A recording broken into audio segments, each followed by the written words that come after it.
கர்த்தருடைய பரிசுத்த நாமத்துக்கு மகிமை உண்டாகட்டும். யாத்திராகம புஸ்தகம் 20வது அதிகாரம் 2வது வசனம். உன்னை அடிமைத்தன வீடாகிய எகிப்து தேசத்திலிருந்து புறப்பட பண்ணின உன் தேவனாகிய கர்த்தர் நானே. உன்னை அடிமைத்தன வீடாகிய எகிப்து தேசத்திலிருந்து புறப்பட பண்ணின உன் தேவனாகிய கர்த்தர் நானே. நம்ம இந்த நாட்களில் கர்த்தர் அடிமைத்தனத்திலிருந்தும் எகிப்திலிருந்தும் புறப்பட பண்ணுகிறார். எகிப்து எவைகளுக்கு அடையாளமாக இருக்குது? முதலாவது எகிப்து பாவத்துக்கு அடையாளமாக இருக்குது. ரெண்டாவது வசைச்சொல். மூன்றாவது அடிமைத்தனம்.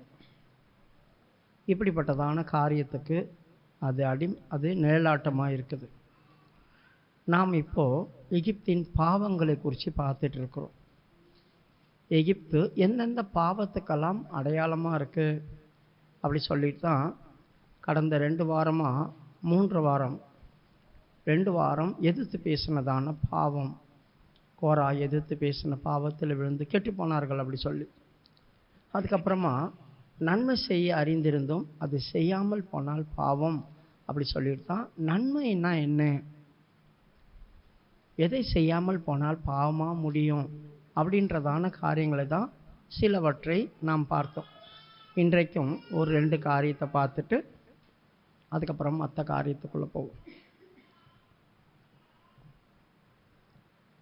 ரோமருடைய புஸ்தகம் 7வது அதிகாரம் 18வது வசனம். அது இப்படி எனில் என்னிடத்தில், அதாவது என் மாம்சத்தில் நன்மை வாசமாய் இருக்கிறதில்லை என்று நான் அறிந்திருக்கிறேன். நன்மை செய்ய வேண்டும் என்கிற விருப்பம் என்னிடத்தில் இருக்கிறது, நன்மை செய்வதோ என்னிடத்தில் இல்லை. நன்மை செய்யதான விருப்பம் என்னிடத்தில் இருக்கு, நன்மை செய்யக்கூடிய விருப்பம் என்னிடத்தில் இருக்குது, ஆனால் நன்மை மாத்திரம் என்னிடத்தில் இல்லை அப்படி சொல்கிறாங்க. பிரியமானவர்களே, நமக்கு நன்மை அப்படி சொல்லி இருக்கணும், மனதில் மட்டும் இருந்தால் போதாது.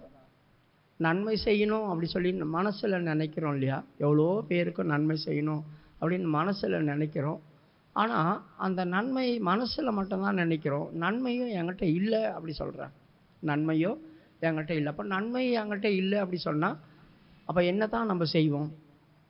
நான் விரும்புகிறதான நன்மையை செய்யாமல் தீமையை செய்கிறேன். அது ஏன்னா எனக்குள்ளே வாசமாக இருக்கிற பாவம் என்ன அப்படி செய்ய வைக்குது. அப்போ நமக்குள்ளே பாவம் வாசமாக இருந்தால் நம்ம நன்மை செய்யணும்னு நினச்சா கூட அந்த நன்மையை அந்த காரியம் செய்ய விடாது.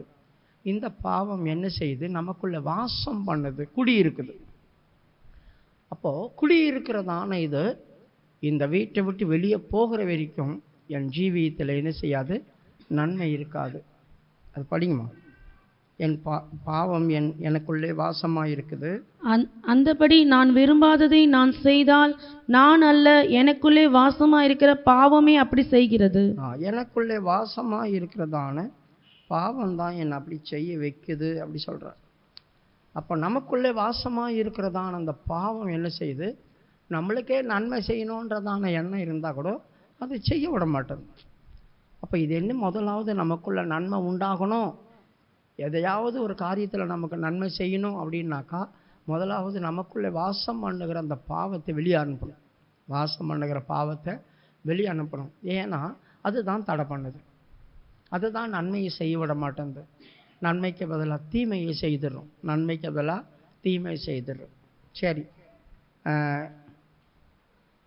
19வது வசனம். ஆதலால் நான் விரும்புகிற நன்மையை செய்யாமல் விரும்பாத தீமையை செய்கிறேன். அந்தபடி நான் விரும்பாததை நான் செய்தால் நான் அல்ல, எனக்குள்ளே வாசமாயிருக்கிற பாவமே அப்படி செய்கிறது. நான் விரும்புகிறதான நன்மையை செய்யாமல் விரும்பாததான தீமையை செய்கிறேன். விரும்பாத, இப்போ ஒருத்தன் தீமை செய்தால் கூட அதை விரும்பி செய்யலை, ஆனால் எனக்குள்ள வாசமாக இருக்கிற அந்த பாவம் என்னை அப்படி செய்ய வச்சிருச்சு. எனக்குள்ள வாசமாக இருக்கிறதான அந்த பாவம் என்னை அப்படி செய்ய வைக்குது. அப்படி செய்ய வைக்கிறதுனால தான் நான் செய்கிறேன். ஆனால் நானா உண்மையாக செய்யலை, அதில் விருப்பம் இல்லை, ஆனால் நன்மை செய்யணுன்ற ஆசை இருக்குது, எல்லாருக்குள்ளேயும் இருக்கும். நல்லதாக இருக்கணும், சாட்சியாக இருக்கணும், ஆண்டவரை தேடணும், உண்மையாக இருக்கணும், எல்லார்கிட்டையும் நம்ம உண்மையாக இருக்கணும், ஆண்டவர்கிட்டையும் உண்மையாக இருக்கணும். இதெல்லாம் நன்மை செய்கிறதான காரியம். யார் தீமை செய்தாலும் அவங்களுக்கு நாம் நன்மை செய்யணும் அப்படின்றதான எண்ணங்கள் இருக்குல்ல, அதெல்லாம் தெய்வீகமான சுபாவம். ஆனால் நமக்குள்ளே பாவம் வாசம் பண்ணால் அந்த தெய்வீகமான சுபாவத்தை அது எடுத்து போட்டுரும். தெய்வீகமான சுபாவத்தை அது எடுத்து போட்டுரும். குடியிருக்க வேண்டியதான ஆளை குடியிருக்க விடாமல் வேற ஒரு ஆள் குடியிருக்கிறபடினால இந்த காரியம் நமக்கு நடக்குது. 20வது, அந்தப்படி நான் விரும்பாததை நான் செய்தால் நான் 21, ஆனபடியால் நன்மை செய்ய விரும்புகிற என்னிடத்தில் தீமை உண்டென்கிற ஒரு பிரமாணத்தை காண்கிறேன். ஆனபடியால் நன்மை செய்ய விரும்புகிற என்னிடத்தில்.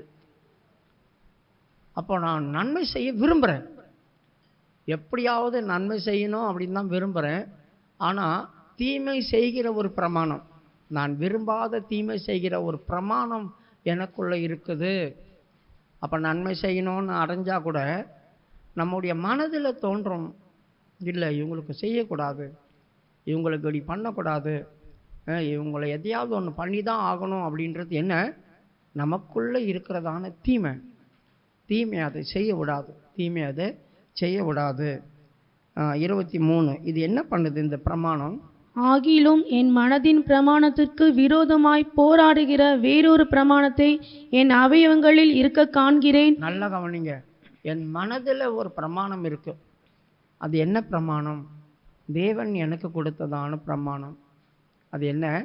என்னையன்றி உனக்கு வேறு தேவர்கள் உண்டாயிருக்க வேண்டாம். அப்போது என்னையன்றி உனக்கு வேறு தேவர்கள் உண்டாயிருக்க வேண்டாம்னா இப்போ நான் ஆண்டவர் தானே ஏற்றிருக்கிறேன், எனக்கு எங்கே வேறு தேவர்கள் இருக்கிறாங்க? பிரியமானவர்களே, நமக்கு மோஸ்ட்லி பிடிச்ச ஒரு ஆள் அவங்க நம்மளுக்கு தெய்வமாக மாறிடுவாங்க.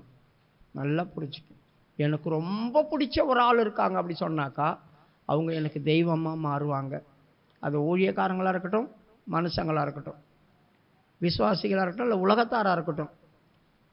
அப்போ நான் என்ன செய்வேன், எனக்கு அவங்கள தான் ரொம்ப பிடிக்கும், அதனால் அவங்க சொல்கிறத மட்டும்தான் நான் கேட்பேன். அப்படி சொல்லி எந்த ஒரு காரியமாக இருந்தாலும் அவங்க சொல்கிறத மட்டும் நம்ம கேட்குறோம் பார்த்தீங்களா, அதுதான் என்னையன்றி உனக்கு வேறு தேவர்கள் உண்டாயிருக்க வேண்டாம்னு ஆண்டவர் அவங்ககிட்ட சொன்னார். நாம் மனுஷர்களை தெய்வங்களாக மாற்றிப்போம்.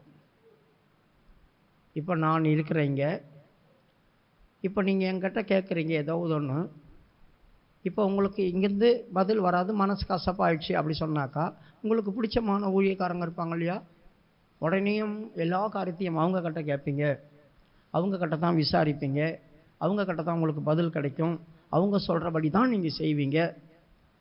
அப்போ ஒரு வேளை அவங்க உங்களை ராங்காக நடத்திட்டாங்கன்னா, தெய்வம் அப்படின்னா என்னை அன்றி அப்படி சொன்னாக்கா நான் உங்களை சரியாய் நடத்துவேன் அப்படின்றதான் அர்த்தம். நான் உங்களை சரியாய் நடத்துவேன். அப்போ நான் தெய்வத்தின் நடத்திப்பு இல்லாமல் நான் உனக்கு ஆலோசனை சொல்லி உன் மேல் கண்ணை வைத்து உன்னை நடத்துவேன்னு சொன்னதான தேவன் விட்டுட்டு மனுஷங்களுடைய ஆலோசனைக்குள்ளே நம்ம போனோம்னா என்ன ஆகும்? அப்போ அவங்க ஒரு சில நேரத்தில் ராங்காக நம்மளை நடத்திடுவாங்க. அந்த ராங்காக நடத்துகிறதான அந்த காரியம் நம்மளை சீர்கேடான இடத்துக்குள்ளே கொண்டு போய் விட்டுடும். அதனால தான் முதலாவது ஆண்டவர் சொல்கிறாரு, என்னையன்றி உனக்கு வேறு தேவர்கள் உண்டாயிருக்க வேண்டாம். அப்போ அந்த பிரமாணம் என் மனதில் இருக்குது. என் மனதில் இருக்கிற பிரமாணத்துக்கு வேற ஒரு பிரமாணம் என்னோடு போராடுது. இந்த பிரமாணத்துக்கு கீழ்ப்படி விட மாட்டேங்குது. எந்த பிரமாணத்துக்கு? என் மனதில் என் தேவன் கொடுத்த பிரமாணத்துக்கு என்னை கீழ்ப்படி விட மாட்டேங்குது. கீழ்ப்படிய விடாமல் வேற ஒரு பிரமாணம் எனக்கு போராடுது. வேற ஒரு பிரமாணம் எனக்கு போராடுது. அதுதான் நம்முடைய மனதில் போராடுற பிரமாணம் என்ன அப்படி சொல்லி நம்ம பார்க்கணும். அப்போ எனக்கு தேவன் வச்சிருக்கிற மனதில் இருக்கிற போராட்டம் என்ன, பிரமாணம் என்ன, அதையும் பார்க்கணும். அப்போ என்னென்றி உனக்கு வேறு தேவர்கள் உண்டாயிருக்க வேண்டாம், வானத்திலையும் பூமியிலையும் யாதொரு சொருபத்தையாகிலும் விக்கிரகத்தையாகிலும் நினைச்சை உண்டாக்க வேண்டாம். அதை சொல்லிட்டு என்ன சொல்கிறார்? என் ஓய்வு நாளை நீ கனம் பண்ணு அப்படி சொல்கிறார். என் ஓய்வு நாள் அப்படின்னா என்ன அர்த்தம்? என் சமூகத்தை நீ விட்டுறாத, எந்த காரணத்தை கொண்டும் என் சமூகத்தை நீ விட்டுறாத. இதெல்லாம் என் மனதில் இருக்கிற பிரமாணம், கர்த்தர் எனக்கு கொடுத்த பிரமாணம். ஆனால் இந்த பிரமாணத்துக்கு அகெயின்ஸ்டாக இன்னொரு பிரமாணம் போராடுது. இப்படிலாம் இருக்கணும்னு அவசியம் இல்லை. அப்படி இருந்தாலும் ஒன்றும் இல்லை, ஆண்டவர் நம்மளை ஒன்றும் பண்ண மாட்டார், இல்லைனாலும் ஒன்றும் பண்ண மாட்டார். எங்களுக்கு நன்மையும் வரல, தீமையும் வரல அப்படி சொல்லி ஒரு கூட்டத்தார் சொன்னாங்க. எங்களுக்கு நன்மையும் வரல, தீமையும் வரல, நாங்கள் சுவிச்சந்தமாக இருக்கோம். நன்மை வரணும்னு காத்திருந்தோம், நன்மையும் வரல, தீமையும் வரல அப்படி சொல்கிறாங்க. அப்போது எந்த ஒரு காரியமும் எனக்கு எதுவுமே இப்போ சம்பவிக்கலை, அதனால் இது எல்லாம் சம்பவிக்காது அப்படி சொல்லி வேற ஒரு பிரமாணம் என்னோடு போராடுது. இதை நம்ம கவனிக்கணும். அப்போது என் ஓய்வு நாளை நீ கனம் பண்ணு, உன் தாய் தகப்பனை நேசை நீ கனம் பண்ணு அப்படி சொல்கிறாங்க. தாய் தகப்பனை நீ கனம் பண்ணு அப்படி சொல்கிறாங்க. இதெல்லாம் தேவன் நம்ம கொடுத்த பிரமாணம். இதுக்கு அகெயின்ஸ்டாக நம்மளுக்கு வேற ஒரு பிரமாணம் போராடிட்டு இருக்குது. அதுக்கப்புறமா கொலை செய்யாதிருப்பாயாக. அப்போ கொலை செய்யாதிருப்பாயாக என் மனதில் இருக்கிற பிரமாணம். அதுக்கு வேற ஒரு பிரமாணம் போராடுது. இப்போ நான் கொலை செய்யலையே. தன் சகோதரனை காரணம் இல்லாமல் பகைத்தால் கொலைபாதகன்னு சொல்லியிருக்குது. தன் சகோதரனை காரணம் இல்லாமல் பகைத்தால் அவன் கொலைபாதகன். அப்போ நம்ம காரணம் இல்லாமல் யாரையாவது பகைச்சோம் அப்படி சொன்னால் அது கொலைபாதகம். அப்போ வேற ஒரு பிரமாணம் என்னை போராடுது. அப்போ என்னை பகைக்காலியாக மாற்றுது, என்னை பகைக்க வைக்குது. என்ன தான் பண்ணாலும் என் இருதயம் ஒப்பு கொடுக்க மாட்டேங்குது. எவ்வளவு தான் நான் வசனம் கேட்டாலும் என் இருதயம் அதுக்கு ஏற்றதாக இசை வரமாட்டேங்குது. என்னால் தாழ்த்த முடியல. என்னால் வேற ஒரு பிரமாணம் போராடுறதுனால என்னால் இணங்கி போக முடியல. இது தாங்க. அப்போ கர்த்தர் என்ன சொல்கிறார்? கொலை செய்யாதிருப்பாயாக. கொலை செய்கிறவன், தன் சகோதரனை பார்க்கிறவன் கண்ணு குருடாய் போய் போகிற இடம் இன்னதென்றே தெரியாமல் போகிறானா. அப்புறம் கொலைபாதகனாக இருக்கிறான் அப்படி சொல்லியிருக்குது. அப்போ அவன் கொலைபாதகனாக மாறி போகிற இடம் பகைச்சாவே கொலைபாதகமாக மாறிடுது. அவர்கள் போகிற இடம் இன்னதென்று அறியாமல் கண்ணு குருடாக போகிறாங்க, அவர்கள் இருளிலே நடக்கிறாங்க அப்படி சொல்லியிருக்குது. அப்போ நம்முடைய மனதை புத்தி இல்லாத அந்தகாரமாக ஆக்கி விட்டுரும். கொலை செய்யாதிருப்பாயாக, விபச்சாரம் செய்யாதிருப்பாயாக, பிறருடைய பொருளை இச்சியாதிருப்பாயாக, திருடாதிருப்பாயாக, பொய் சொல்லாதிருப்பாயாக. இதெல்லாம் தேவன் நமக்கு கொடுத்த பிரமாணம். என் மனதில் இருக்கிற பிரமாணம். அதெல்லாம் என் மனதில் இருக்கிற பிரமாணம். இந்த பிரமாணங்களுக்கு விரோதமாய் ஒரு பிரமாணம் போராடுது. இந்த பிரமாணம் நான் ரட்சிக்கப்பட்ட பிறகு தான் போராடுது. என் சத்தியத்தை அறிஞ்ச பேர் போராடுது. அதனால் இந்த பிரமாணம் என்ன பண்ணுது? என்னை அடக்கி அது கட்டுப்பாட்டுக்குள்ளே வச்சுக்குது. அதுதான் என்னை சிறைச்சாலைக்குள்ளே கொண்டு போய் வைக்குது. படிங்க 23. ஆகிலும் என் மனதின் பிரமாணத்திற்கு விரோதமாய் போராடுகிற வேறொரு பிரமாணத்தை என் அவயவங்களில் இருக்க காண்கிறேன். அது என் அவயவங்களில் உண்டாயிருக்கிற பாவ பிரமாணத்துக்கு என்னை சிறையாக்கி கொள்ளுகிறது. பார்த்தீங்களா? என்னோடு போராடுகிற வேற பிரமாணம் அது எங்கே இருக்குது? வெளியே இல்லை, என் அவயவங்களுக்குள்ளே இருக்குது. அவயவங்கள் அப்படி சொன்னால் என்னங்க? சரீரம்ன்றது முழுசாக சொல்கிறது. அவயவங்கள் அப்படி சொல்கிறது என்ன? என் கண்கள், அது என் சரீரத்தில் ஒரு அவயம்.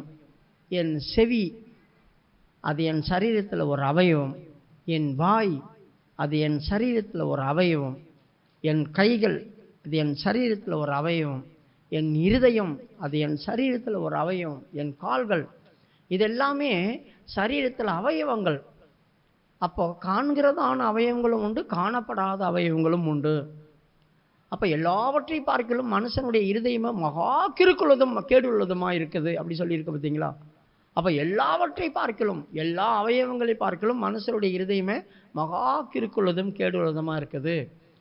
எரேமியா 17வது அதிகாரம் 6வது வசனமாக பாருங்கள், 9வது வசனமா?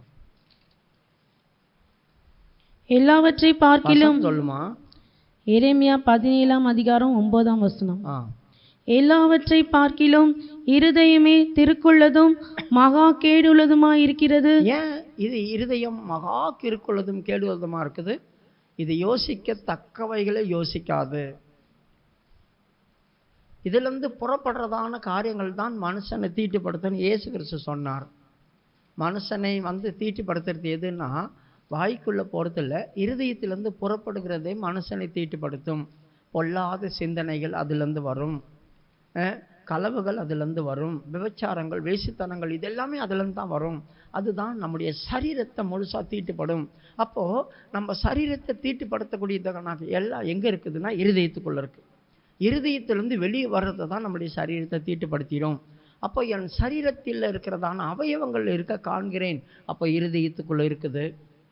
அப்போ கண்களில் நம்ம பார்க்குறோம், அது எல்லாமே தீமையான காரியமாக பார்க்குறோமா? இல்லை, நன்மையானதை கூட சில நேரத்தில் இந்த கண்ணு தீமையாக காட்டிடும். நன்மையானதை கூட சில நேரங்களில் இந்த கண்கள் தீமையாக நம்மளுக்கு காட்டிடும். அது கூட மோசமானது தான். அது கூட மோசமானது தான். என் கண்களை என் தேவனுக்கு நான் உடன்படிக்கை பண்ணியிருக்கிறேன் அப்படி சொல்லி யார் சொன்னது? யோபு சொல்கிறான். என் கண்களை என் தேவனுக்கு நான் உடன்படிக்கை பண்ணியிருக்கிறேன். இந்த கண்களை கர்த்தர் கையில் கொடுத்து உடன்படிக்கை பண்ணி வச்சுருந்தான். நான் அந்நிய ஸ்திரியை நோக்குவது எப்படி அப்படி சொன்னான். இந்த கண்கள் இருக்குதே, அது கூட நம்முடைய ஆத்மாவை காலி பண்ணி விட்டுரும். அது கூட என் பிரமாணம் இப்படிலாம் செய்யக்கூடாது, அப்படிலாம் செய்யக்கூடாது, அப்படிலாம் பார்க்கக்கூடாது அப்படி சொல்லியிருக்கோம். ஆனால் அதை மிஞ்சி நான் எதை பார்க்கக்கூடாது அதுதான் பாரு பாரு பாருன்னு சொல்லும். அப்போ இதனால் என்ன செய்யுது? என் அவயவங்களுக்குள்ளே இருக்கிறதான இந்த பிரமாணம் என்னை கட்டுப்படுத்தி சிறைச்சாலைக்குள்ளே வைக்குது. எதை கேட்கணுமோ ஆண்டவர் சொல்கிறார், நன்மையான இவளுக்கு செவி கொடு. கேட்க மனதாக இருந்தால் வந்து கேளுங்கள். காதுள்ளவன் கேட்க கடவான் அப்படி சொல்கிறார். காதுள்ளவன் கேட்க கடவான். அப்போ என்னத்தை தான் நான் கேட்கணும்? வேத வசனங்களையும் கர்த்தர் எனக்கு சொல்கிறதான நீதி உபதேசங்களையும் நீதி நியாயங்களையும் என்னைக்கு அவர் எச்சரிக்கிறதான எச்சரிப்பையும் வரப்போகிறதான காரியங்களையும் இதெல்லாம் தான் இந்த செவி கேட்கணும். அதற்காகத்தான் அந்த செவி ஆண்டவர் படைச்சார். ஆனால் நாம் கேட்கத்தகாதவைகளை கேட்குறோம். கேட்கத்தகாதவைகளை கேட்குறோம். அப்படி கேட்கத்தகாதவைகளை கேட்கறதுனால நம் மனது வேறமாய் மாறுது. நம் எண்ணங்கள் வேறமாய் மாறுது. நம்முடைய இருதயம் வேறமாய் மாறுது. கேட்கிறதான தன்மை, நீங்கள் கேட்கிற விதத்தை கவனித்து பாருங்கள் அப்படி சொன்னார் ஆண்டவர். நீங்கள் கேட்கிற விதத்தை கவனித்து பாருங்கள். நீங்கள் எப்படி கேட்குறீங்க ஒரு விஷயத்தை? நீங்கள் கேட்டு அதை நன்மையாக எடுத்துக்கிறீங்களா, ராங்காக எடுத்துக்கிறீங்களா? உங்கள் கவனிப்பை பாருங்கள், கேட்குற விதத்தை பாருங்கள் அப்படி சொல்கிறார் ஆண்டவர். நம்ம கேட்குற விதத்தை தாங்க பார்க்கணும். நம்ம கேட்டு மிஸ் அண்டர்ஸ்டாண்டிங்காக பண்ணிட்டோன்னா அது வேறு மாதிரி போயிடும். அப்போ என் சரீரத்தில் இருக்கிற இந்த அவயவங்களெல்லாம் என்னை மோசமான இடத்துக்குள்ளே கொண்டு போய் வைக்குது. அது என்னை கட்டுப்படுத்தி சிறைச்சாலைக்குள்ளே கொண்டு போய் வைக்குது. கட்டுப்படுத்தி சிறைச்சாலைக்குள்ளே கொண்டு போய் வைக்குது. நான் நன்மையானவைகளை நம்புறதுக்கு பதிலாக தீமையானவைகளை லெகுவாய் நம்பிடுறேன். சத்தியத்தை நம்புறதுக்கு பதிலாக நான் சத்தியத்தை விட்டுட்டு பொய்யை நம்பிடுறேன். அவர்கள் பொய்யை அடைக்கலமாக்கி கொண்டு மாயையின் மறைவிலே வந்து அடைந்தார்கள். பொய்யை அவர்களுக்கு அடைக்கலமாக்கி கொண்டு மாயையின் மறைவிலே வந்து அடைந்தார்கள். அப்படி ஒரு வசனம் இருக்குது. அப்போ இந்த மாதிரி அனுபவங்கள்லாம் இருக்கே. பொய்யை நம்ம அடைக்கலமாக்கி கொண்டோம் அப்படி சொன்னாக்கா அது யாரெல்லாம் எதெல்லாம் சொல்கிறாங்களோ அப்படியே நம்பிடுவோம். அது பொய்யா இருக்குமோ உண்மையாக இருக்குமோன்னு விசாரிக்கவோ தியானிக்கவோ நிதானிக்கவோ மாட்டோம். எதை சொன்னாலும் நம்புறதுனால தான் நம்மளுக்கு பிரச்சனை. ஆகவே நாம் அதை என்ன பண்ணுறோம்? அதைக்கு அடைக்கலமாக்கி கொண்டு மாயையின் மறைவிலே வந்து அடைந்தோம் அப்படி சொல்கிறாங்க. அந்த மாதிரி அனுபவங்கள் வரக்கூடாது. இதெல்லாம் நம்மளை எங்கே கொண்டு போய் வைக்குதுன்னா சிறை இருப்புக்குள்ளே கொண்டு போய் வைக்குது. என் அவயவங்களுக்குள்ளே இருக்கிறது தான் என்னை சிறையுள்ள வச்சுட்டு இருக்குது. இப்போ நான் மிஞ்சி வரணும் அப்படின்னா கூட முடிய மாட்டேங்குது. யோசித்து பாருங்கள், பவுல் யார்? ரட்சிக்கப்பட்டான், அபிஷேகம் பெற்றவன், ரோமாபுரிக்கு நிருபங்களை எழுதுகிறான். நிருபங்களை எழுதும்போது தன்னை குறித்து அவங்களுக்கு எப்படி எழுதுகிறான் பாருங்க. வேற ஒரு ஆளை குறித்து எழுதலை. எனக்குள்ளே இருக்குது, இதெல்லாம் எனக்குள்ளே இருக்குது, இதெல்லாம் எனக்குள்ளே இருக்குது அப்படின்னு மற்றவங்களுக்கு சொல்கிறான். நம்ம சொல்லுவோமா? எனக்குள்ள தீமையானது தாங்க இருக்குது, நான் ரொம்ப கெட்டவன், நான் நன்மை செய்கிறதே இல்லை, எல்லாமே தீமையானதை தான் நான் செய்துட்டு இருக்கிறேன் அப்படின்னு நம்ம பப்ளிக்காக சொல்லுவோமா? அவன் எழுதி வச்சுட்டு போயிட்டான். எத்தனையோ நூற்றாண்டுகளுக்கு முன்பாக எழுதி வச்சுட்டு போயிட்டான். அது அவங்க எத்தனை பேர் படிப்பாங்க, எத்தனை ஜெனரேஷன் படிப்பாங்க. பவுலை என்ன நினைப்பாங்க? நீ நிருபங்கள்லாம் எழுதினியே, ஆனால் உன் வாழ்க்கையில் இவ்வளோ இருந்துச்சு, பாவத்தை வாசம் பண்ணுற அளவுக்கு ஏன் நீ விட்டு வச்சிருந்த? என் அவயவங்களை ஏன் கட்டுப்படுத்த முடியாமல் போயிடுச்சு? ஏன் நீ அப்படி அதுக்கு இடம் கொடுத்திருந்த? எவ்வளவு தான் நம்ம போராடி, என்னத்தான் பரிசுத்தம் காட்டி, எவ்வளவு தான் கர்த்தருக்குள்ள இருந்து என்னத்தான் ஆவியில் நிரம்பினாலும் சில காரியங்கள் இருக்கும். ஆவியினால் மட்டும்தாங்க மாம்சத்தின் கிரிகளை அழிக்க முடியும். சரியா ஆவியில் போய் போய் போய் போய் அக்னியாக மாறி மாறி தான் அதை ஒன்று ஒன்றா அழிக்க முடியுமே தவிர ஒரேடியாக எல்லாத்திலேருந்து வெளியே வந்துட முடியாது. நம்ம மனுஷங்க எந்த நேரத்தில் நம்ம மாறுவோன்னு யாருக்குமே தெரியாது. இப்போ இதெல்லாம் அறிக்கை செய்துட்டு கடைசியில் ஒரு வார்த்தை சொல்கிறான், நிர்பந்தமான மனுஷன் நான். நிர்பந்தமான மனுஷன் நான் அப்படி சொன்ன என்ன அர்த்தம்? என்னை அதை தூண்டி விடுது, நான் செய்திடுறேன். செய்யக்கூடாது, இல்லை நான் செய்ய மாட்டேன் அப்படின்னு நான் நிக்கல. செய்ய மாட்டேன், நான் இதை செய்ய மாட்டேன், நீ சொல்றத நான் கேட்க மாட்டேன் அப்படி சொல்லி நான் இல்லை. செய்ய சொன்ன உடனே நான் செய்துட்டு அப்புறம் மனஸ்தாபப்பட்டு இருக்கிறேன். செய்துட்டு அப்புறமா மனஸ்தாபப்பட்டிருக்கேன். ஏன் நம்ம இதை செய்தோம், ஏன் நம்ம இப்படி பண்ணோம், ஏன் இப்படி பேசணும், ஏன் இப்படி பார்த்தோம், ஏன் இப்படி கேட்டோம், ஏன் இப்படி நம்ம யோசித்தோம். செய்த பிறகு மனஸ்தாபப்பட்டுட்டே இருக்கிறோம். அது பவுல் பட்டம். அதனால தான் சொல்றான், நிர்பந்தமான மனுஷன் நான், யார் இந்த பாவ சரீரத்திலிருந்து என்னை விடுதலை ஆக்குவா. யோசித்து பாருங்க, தெய்வத்தை அறிஞ்சதான ஒரு மனுஷன் யார் என்னை விடுதலை ஆக்குவா அப்படி கேட்கிறான். படிமா கீழே 24 ரோமர் 7:24. நிர்பந்தமான மனுஷன் நான், இந்த மரண சரீரத்தினின்று யார் என்னை விடுதலை ஆக்குவார். நிர்பந்தமான மனுஷன் நான், இந்த மாம்ச சரீரத்திலிருந்து என்னை யார் விடுதலை ஆக்குவா. எங்க கொண்டு வந்து முடிக்கிறான் பாருங்க. செய்ய முடியாத ஒரு காரியத்தை நானே செஞ்சிடறேன். செய்யும் போது தெரியல, செஞ்சுட்டு அப்புறமா மனஸ்தாபமா இருக்குது. செய்யும் போது ஒன்றும் யோசனை வரமாட்டேங்குது, செஞ்ச பிறகு தான் துக்கமா இருக்குது. நம்ம இப்படி செய்திருக்கக்கூடாது, நம்ம அப்படி பேசியிருக்கக்கூடாது, நம்ம அப்படி பார்த்துருக்கக்கூடாது, நம்ம அப்படி கேட்டிருக்கக்கூடாது, நம்ம அப்படி யோசித்து இருக்கக்கூடாது அப்படி சொல்லி பின்னால் எத்தனை மனுஷர்கள் மனஸ்தாபப்படுறாங்க தெரியுமா? ஏன்?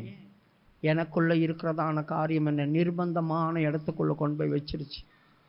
இதிலேருந்து வெளியே கொண்டு வர்றாங்க. யார் என்னை கொண்டு வருவாங்க? அதனால தான் அவன் சொன்னான், கடைசியில் மாம்சத்தின் கிரியை, ஆவினாலே மாம்சத்தின் கிரியை கொஞ்சம் கொஞ்சமாக அழிங்க. அதை அழிச்சிட்டிங்க அப்படின்னாக்கா நீங்கள் தெய்வீகமாக மாறுவீங்க. யார் எது சொன்னாலும் இந்த காதில் வாங்கி அந்த காதில் விட்டுட்டு சோத்திரம்னு போவீங்க. அப்படி இல்லை அப்படி சொன்னால் இந்த செவி கூர்மையாய் மாறும். இந்த செவி கூர்மையாய் மாறதுனால மனது யோசிக்க ஆரம்பிக்கும். மனது யோசிக்க ஆரம்பிக்கிறதுனால இருதயம் பிணையாகும். இருதயம் பிணைப்படும் போது வாயினால் வார்த்தை உண்டாயிடும். எங்கே வருது பார்த்தீங்களா? செவியில் கேட்குறோம், மனதில் சிந்திக்கிறோம். மனதில் சிந்திக்கும் போது இருதயம் அதோடு சேர்ந்து பிணைப்படும். இருதயம் பிணைப்படும் போது அது வேற மாதிரி ஒன்று காரியத்தை ஆக்டிவேட் பண்ணும். அது பண்ணும்போது வாய் வழியாக வார்த்தை வந்துடும். அதான் இருதயத்திலிருந்து புறப்பட்டு வாய் பேசும். இருதயத்தின் நிறைவு வாய் பேசும். இந்த மனது யோசிக்கிறதெல்லாம் இந்த இருதயத்தை கிரியேட் பண்ணி நிரப்பிக்காது. அதை நிரப்பிக்க அது நிறைய ஆயிட்ட உடனேயும் வாய் வழியாக வெளியே அனுப்பும். அதை நிறைய விஷயங்கள் நமக்கு தெரியாது. இந்த வாய் வழியாய் வரும்போது நாம் தீட்டுப்பட்டு போவோம். அந்த தீட்டை எங்கே போய் கழிக்கிறது? அந்த தீட்டை எங்கே போய் நான் கழுவுறது? அந்த தீட்டிலேருந்து எப்படி நான் வெளியே வர்றது தெரியுமா? எனக்கே தெரியாது. அதனால தான் பவுலுக்கு கூட அது தெரியல. பவுலுக்கும் தெரியாதனால தான் சொல்கிறான், நிர்பந்தமான மனுஷன் நான், என்னை யார் இந்த தீட்டிலேருந்து வெளியே கொண்டு வர்றது? யார் என்னை காப்பாற்றுறது? அப்போ ஆவி ஒன்று தான். அந்த அபிஷேகத்தில் தான் இந்த கிரியை காலி பண்ண முடியும். இது ஒரு காரியம். ரெண்டாவது, நன்மை எங்களுக்கு யார் அறிவிப்பா? நாங்கள் எப்படி நன்மை செய்யணும்னு யாராவது சொல்லி கொடுங்களேன் அப்படின்னு கேட்கக்கூடிய ஒரு ஜனங்கள் இருக்காங்க. சங்கீதம் 4வது அதிகாரம் 6வது வசனம்.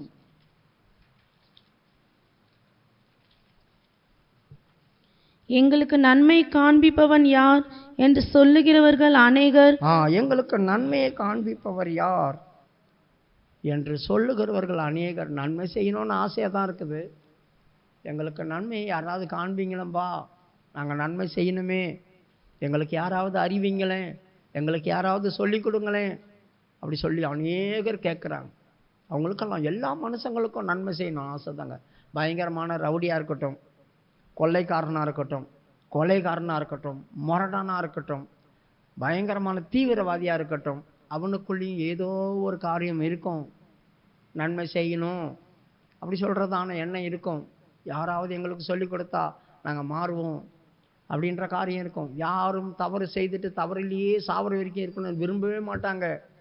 எப்படியாவது வெளியே வரணும்னு தான் ஆசையாக இருக்குது. ஒரு குடிக்காரனை போய் கேட்டு பாருங்கள், அவனும் சொல்லுவான், இந்த குடி பழக்கத்துலேருந்து எப்படியாவது வெளியே வரணும்னு சொல்லுவாங்க. நான் வர முடியாது. எதையாவது ஒரு காரியத்தில் பழகிட்டோம் அப்படின்னாக்கா பழகிட்டோம், ரெண்டாவது வெளியே வர முடியாது. சுமக்கு பிடிக்கிறவங்களும் அப்படி தான். எவ்வளோ பேர் சொல்லுவாங்க, அதெல்லாம் விட்டுடணும், ஒரே ஒன்று கடைசியாக அப்படி சொல்லுவாங்க. அடுத்ததும் கடைசியாக மறுபடியும் ஸ்டார்ட் பண்ணுவாங்க. இந்த மாதிரி தான் போயிட்டு இருக்கமே தவிர, இந்த பிரமாணம் என்னை நிர்பந்தமான மனுஷனாக மாற்றுது. செய்யக்கூடாததை நானே விரும்பி செய்கிறேன், நானே விரும்பி செய்கிறேன். அப்போ எங்களுக்கு யாராவது நன்மையை சொல்லிக் கொடுங்க, எங்களுக்கு நன்மையை காண்பிப்பார் யாராவது உண்டா அப்படி சொல்லி கேட்குறாங்க. ஆனால் சரியான தேவ பக்தி உள்ளவங்களாக இருந்தாக்கா அப்படி சொல்ல மாட்டாங்க, அப்படி சொல்ல மாட்டாங்க.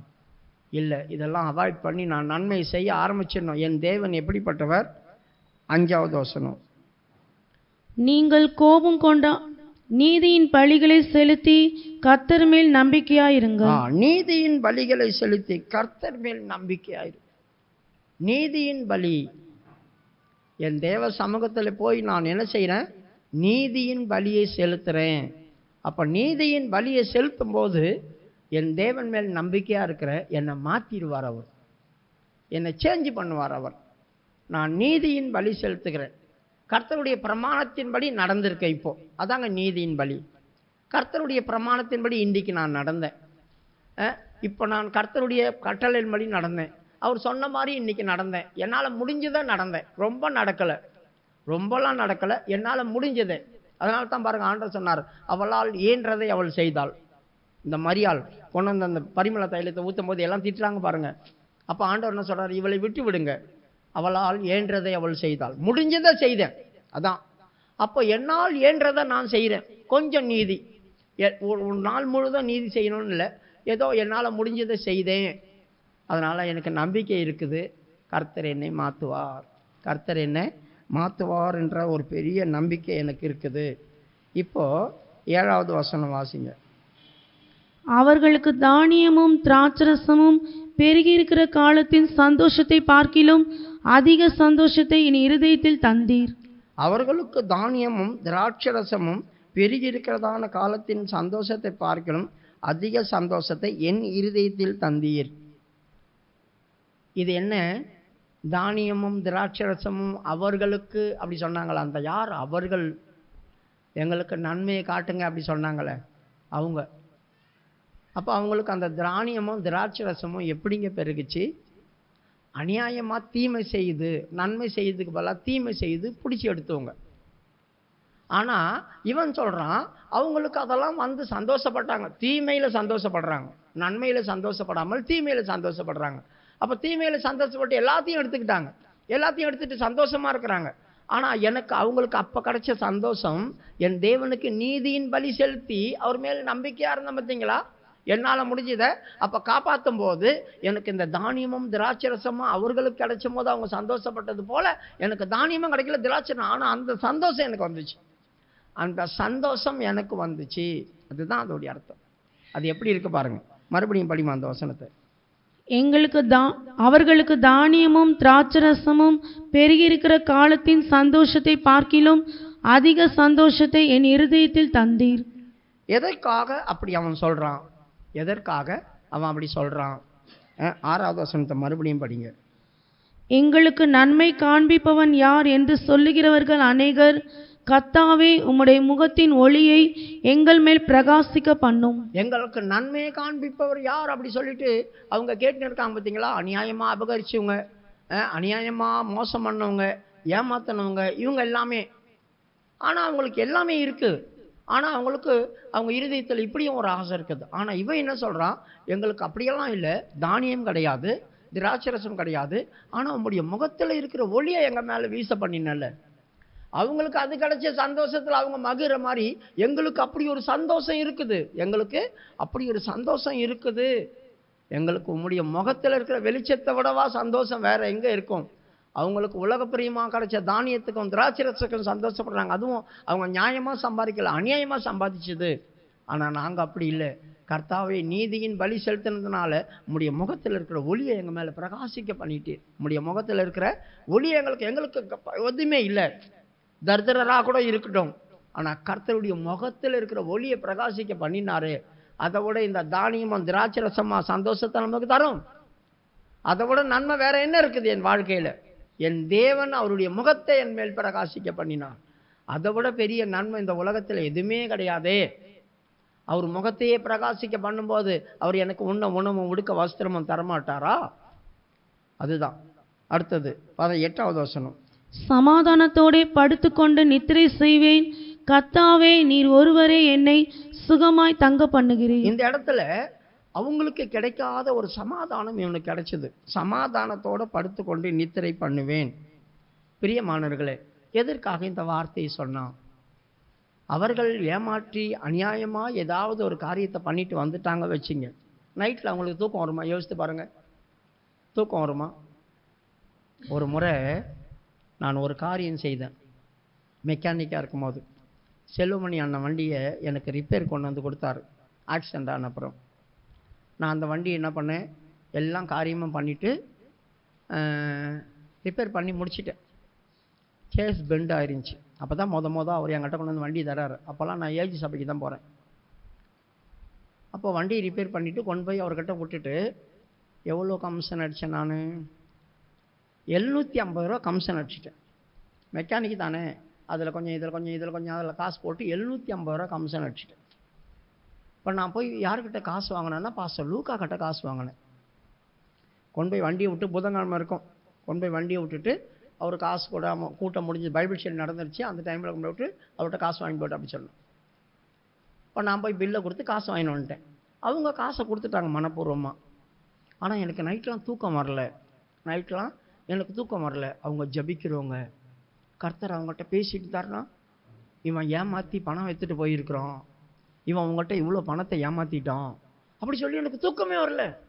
கீங்னு ஒரு சவுண்டு கேட்டோன்னே மொட்டை மாடியில் படுத்துட்டு இருப்பேன். வெயில் டைம், மொட்டை மாடியில் படுத்துட்டு இருப்பேன். குடுக்குன்னு எழுந்து நம்மளை கண்டுபிடிச்சிட்டாங்களோ, தேடி வந்துட்டாங்களோ வீட்டுக்கு அப்படி சொல்கிறதான பயம் 4-5 மணி வரைக்கும் எனக்கு தூக்கம் வராமல் கஷ்டப்படுத்திடுச்சு. இத்தனைக்கும் ஏஜி சபைக்கு தான் போயிட்டு இருந்தேன்.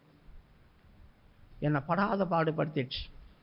யோசித்து பாருங்கள், யாரையாவது நம்ம ஏமாற்றிட்டோம் அப்படி சொன்னால் சமாதானத்தோடு படுக்க முடியாது. கர்த்தர் அவங்களுக்கு காண்பிச்சு கொடுத்துருந்தா என்ன ஆகும்? இது மாதிரிலாம் எனக்கு அப்படியே யோசனை மேலே யோசனை வந்துச்சு. அதுக்கப்புறம் என்ன நடந்துச்சு, வெள்ளிக்கிழமை அதெல்லாம் முடிஞ்சு அதுக்கப்புறமா ஒரு நாள் சண்டே சர்வீஸ் போகும்போது அந்த 750 ரூபாயோ அதோடு சேர்த்து ஒரு 50 ரூபாயை நான் போட்டு என்ன பண்ணேன், எடுத்துன்னு போய் காணிக்கையாக கொடுத்துட்டு வந்தேன். இந்த மாதிரி ஏமாற்றி நான் எடுத்துகிட்டு அந்தாங்க காசுன்னு கொடுக்கல. எனக்கு அதை சொல்ல பயம், எனக்கு அது தெம்பம் கிடையாது. ஆனால் நான் என்ன செய்தேன், காணிக்கை மாதிரி கொடுத்து ஜெபம் பண்ணிட்டு வந்துட்டேன். அந்த 2 நாள் கழிச்சு தான் எனக்கு நிம்மதியாக தூக்கம் வந்துச்சு. அப்போ அநியாயமாக ஏதாவது ஒன்று ஏமாற்றிட்டோம், யாரையாவது அபகரிச்சிட்டோம், ஏதாவது ஒரு காரியம் பண்ணிட்டோம், தீங்கா ஏதாவது பண்ணிட்டோம், போய் பேசிட்டோம், ஏதோ ஒன்று காரியம் பண்ணி தப்பு பண்ணிட்டோம் அப்படின்னா நைட்டு ஃபுல்லாக தூக்கம் வராது, சமாதானத்தோடு தூக்கம் வராது. இருதயம் படன்னு அடிச்சுட்டே இருக்கும். நம்ம என்ன பண்ணாலும் தூக்கம் வராமல் உருண்டு பிறண்டு படுத்துட்டே இருப்போம். என்ன நடக்க போதோ அப்படி சொல்லி இந்த அவங்க தானியமும் திராட்சரசமும் கொண்டு வந்து சந்தோஷம் பகலில் படுவாங்க. ஆனால் நைட்டில் என்ன ஆகும், நம்ம அவங்ககிட்ட கொள்ளை அடிச்சுட்டு வந்திருக்கிறோம், ஏமாற்றி கொண்டு வந்திருக்கிறோம், அபகரிச்சிருக்கிறோம். எதையாவது ஒன்று தெரிஞ்சு போச்சுன்னா, மாட்டிக்கிட்டோம்னா சமாதானம், தூக்கம் வராது. இல்லை நம்ம இவ்வளோ பொருள் வச்சிருக்கிறோம், திராட்சரசம் வச்சிருக்கிறோம், இந்த தானியம் வச்சிருக்கிறோம், நம்ம தூங்கும் போது யாராவது வந்து எடுத்துகிட்டு போயிட்டாங்கன்னா, அதை அபகரிச்சிட்டாங்கன்னா இந்த தூக்கம் வராமல் சமாதானம் இல்லாமல் இருப்பாங்க. சமாதானம் இல்லாமல் தூக்கம் வராமல் கஷ்டப்படுவாங்க. ஆனால் தாவீது சொல்கிறான், அவர்களுக்கு அவ்வளோலாம் இருக்குது, ஆனால் தேவரீர் எனக்கு சமாதானத்தோடு நித்திரை வர பண்ணினீர். நான் சமாதானத்தோடு படுத்துக்கொண்டேன். எந்த பிரச்சனையும் என்னை ஆட்கொள்ளலை, எந்த காரியமும் என் இருதயத்தை டிஸ்டர்ப் பண்ணல, எந்த விஷயமும் என் மனதை டிஸ்டர்ப் பண்ணல, எந்த காரியமும் எனக்கு தூக்கம் வராமல் கஷ்டப்படுத்தலை. நான் சமாதானத்தோடு படுத்து நித்திரை பண்ணுறேன். எத்தனை பேர் நைட்டு தூங்கும் போது நிம்மதியாக தூங்குகிறோம்? யோசித்து பாருங்கள். ஏதாவது ஒரு பிரச்சனை, ஏதாவது ஒரு காரியம், எங்கேருந்தாவது எதனா ஒன்று வருது, அது நம்மளை ரொம்ப டிஸ்டர்ப் பண்ணுது. யாரோ ஒருத்தவங்க சொல்கிறதான வார்த்தை எங்கேருந்தோ வரும், அது நம்மளை கலங்க பண்ணும், கலங்கடிக்கும், தூக்கம் வராமல் கஷ்டப்படுவோம். பிரியமானவர்களே, எனக்கு தேவன் நன்மை எங்கே யார் எனக்கு சொல்லிக் கொடுப்பா அப்படின்றத விட்டுட்டு நான் நீதியின் பலி செலுத்திட்டேன் அப்படின்னாக்கா நான் சமாதானத்தோடு படுத்துப்பேன். ஒவ்வொரு நாளும் அவருக்கு பிரியமானவர்கள் நித்திரை வர பண்ணுகிறார். எனக்கு தேவன் நித்திரை வர பண்ணி நான் நிம்மதியாக தூங்கி எழுந்துருவனே. நைட்டெல்லாம் எதையோ யோசித்து தூக்கம் வராமல் கஷ்டப்பட்டு அடுத்த நாள் எழும்பி சரீர பலவீனம், வியாதி இதெல்லாம் ஏன் வருது? என் சரீரத்தில் போராடுற அவயவங்கள் தான் இதெல்லாம் பண்ணி விட்டுரும். படிமா அடுத்தது அந்த 8வது வசனத்தை முழுசா படி. சங்கீதம் 4:8. சமாதானத்தோடே படுத்துக்கொண்டு நித்திரை செய்வேன், கர்த்தாவே நீர் ஒருவரே என்னை சுகமாய் தங்க பண்ணுகிறீர். பாருங்க, கர்த்தாவே நீர் ஒருவரே என்னை சுகமாய் தங்க பண்ணுவீர். எனக்கு எந்த பிரச்சனையும் வராது, எனக்கு எந்த போராட்டமும் வராது. ஆனால் அவங்களுக்கெல்லாம் அது இல்லை. ஆனால் நன்மையை யார் எங்களுக்கு காண்பிப்பான்னு கேட்டுன்னு இருக்காங்க அநேகர். நன்மையை எங்களுக்கு காண்பீங்கன்னு கேட்டுட்டு இருக்கிறாங்க. நான் அதெல்லாம் கேட்கல ஆண்டவரே. நீதியின் பலி செலுத்தின அது உமக்கு பிரியமானது, அதுதான் எனக்கு தெரிஞ்ச நன்மையை நான் செய்வேன். அதை அறிந்தும் செய்யாமல் போனால் அது பாவம். நன்மையை அறிந்தும் அதை செய்யாமல் போனால் பாவம். எத்தனையோ காரியங்கள். ஆனால் எனக்கு எதெல்லாம் தெரியுமோ அதை நான் செய்து முடிக்கணும். சரி, இப்போ நமக்கு நன்மை செய்ய தெரியும். நன்மை செய்ய தெரிஞ்சு கூட இப்போ ஒருத்தவங்க வராங்க, பசியாக வராங்க. அவங்கள பார்த்து நம்ம சொல்கிறோம், போங்க குளிர் காயுங்க, பசியாருங்க அப்படி சொல்லிட்டு ஒன்றும் கொடுக்கலன்னா, யாக்கோபு 2:15, ஒரு சகோதரியாவது வஸ்திரம் இல்லாமலும் அனுதின ஆகாரம் இல்லாமலும் இருக்கும்போது உங்களில் ஒருவன் அவர்களை நோக்கி, நீங்கள் சமாதானத்தோடே போங்கள், குளிர் காய்ந்து பசியாருங்கள் என்று சொல்லியும் சரீரத்துக்கு வேண்டியவைகளே அவர்களுக்கு கொடாவிட்டால் பிரயோஜனம் என்ன? இங்கே பிரயோஜனம் என்ன அப்படி சொல்லியிருக்குது. ஆனால் நன்மை என்ன? அதான் அவங்களுக்கு கிடைக்க வேண்டியதான நன்மை என்ன? இப்போ ஒரு ஆள் வருது, பசிங்க, எனக்கு போட்டுக்க கூட வஸ்திரம் இல்லைங்க அப்படின்னு சொல்லும் போது, வா உனக்கு ஜெபம் பண்ணுறேன், கர்த்தர் எல்லாம் செய்வார், நான் ஜெபம் பண்ணி அனுப்புகிறேன், உனக்கு கர்த்தர் எல்லாம் செய்வார் அப்படி சொல்லிட்டு வாயில் ஜெபம் பண்ணி அனுப்பிச்சு நீ போய் சாப்பிடுவே, உனக்கு தேவையான பொருளெல்லாம் கிடைக்க போகுதுன்னு நான் சொல்லி வாயினால் மட்டும் சொல்லி அனுப்பிச்சேன்னா எப்படி? அவன் பட்னியாகவே சாவானே. அப்போ அவனுக்கு என்ன செய்யணும்? ஆகாரம் கொடுக்கணும். சாப்பிட்றதான ஆகாரம் நம்மளுக்கு இருந்தால் கூட அதை எடுத்து அவங்களுக்கு கொடுக்கணும். வஸ்திரம் இருந்தால் வஸ்திரம் கொடுக்கணும். அதனால தான் ஒருவன் 2 வச்சிருந்தா 1 எடுத்து இல்லாதவனுக்கு கொடுன்னு ஆண்டவர் சொன்னார். இதெல்லாம் தேவனுக்கு அடுத்தது செய்கிறதான காரியம். ஏழைகளுக்கு கொடுத்தவன் கர்த்தருக்கு கடன் கொடுக்குறவனா மாறுவான். அவங்களுக்கு நன்மை செய்ய நம்ம பழகணும். பசியாக இருக்கிறவங்கள தேடி போய் ஏதாவது ஒரு காரியத்தை செய்யணும். வாயில் மட்டும் சொல்லிட்டு அதோடு நிறுத்தக்கூடாது. போய் குளிர்காய் பசியாருன்னு சொல்லிட்டு அவனுக்கு தேவையானதை சந்திக்காமல் போனால் பிரயோஜனம் என்ன? நன்மை தான் என்ன? அது சரி. இப்போ நன்மை முடியுது. அடுத்தது அந்த எகிப்தின் பாவம் என்ன? 1 சாமுவேலுடைய புஸ்தகம் 12வது அதிகாரம் 23வது வசனம்.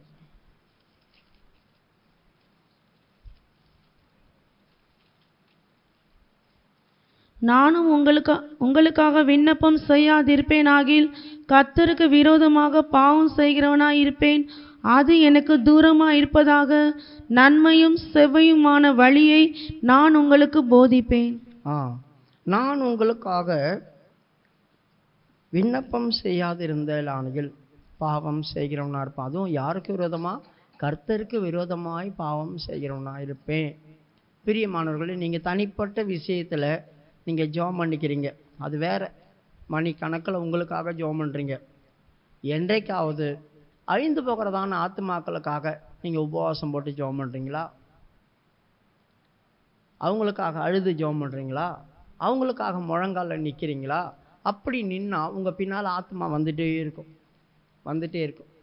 இப்போ நான் போய் ஒரு ஆளுக்கு ட்ராக்ஸ் கொடுக்குறேன்னு வச்சுங்க, அதை வாங்கி தூரம் போட்டு போயிட்டே இருக்கும். ஏதாவது போய் ஒரு கிராம ஊழியம் செய்துட்டு வந்தால் கூட நாம் ஒரு 2 மணி நேரமோ 1 மணி நேரமோ முழங்காலில் நிற்கணும் அப்படி சொல்லுவாங்க முதல்லாம் பரிசுத்தவான்கள்.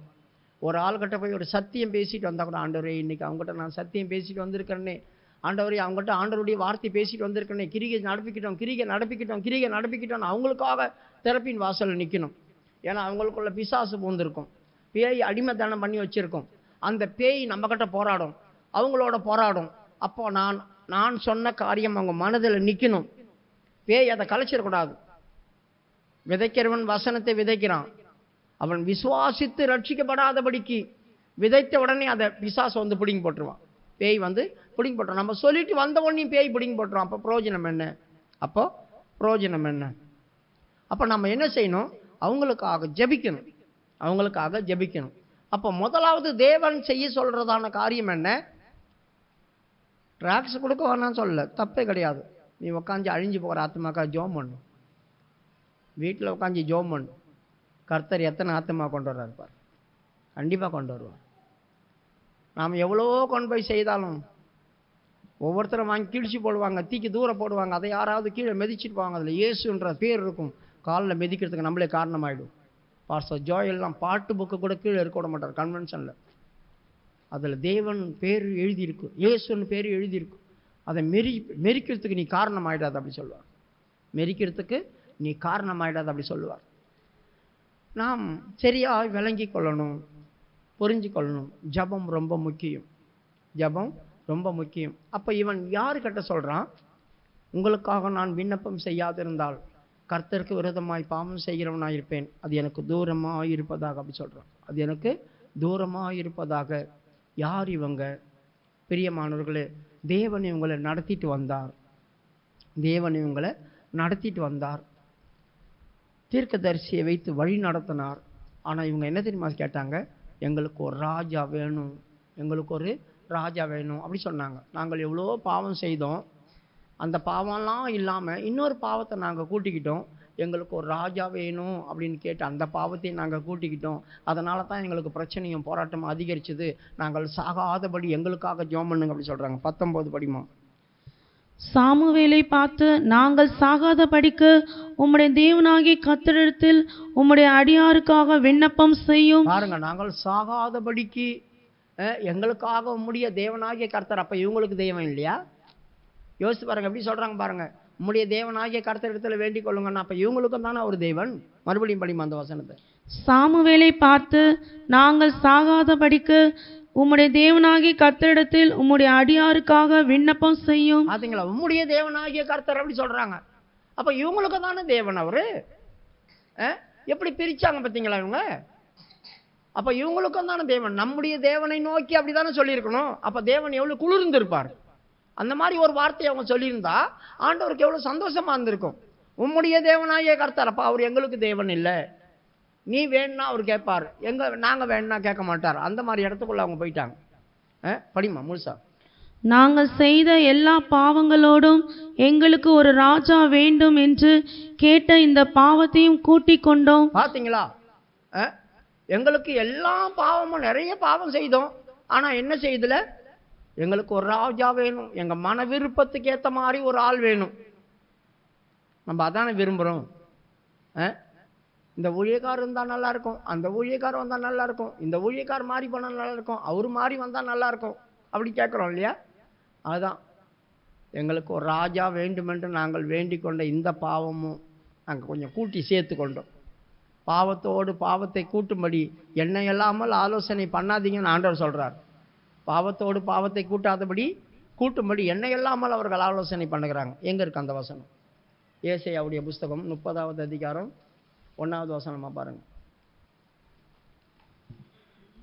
30ஆம் அதிகாரம் 1ஆம் வசனம். 30:1.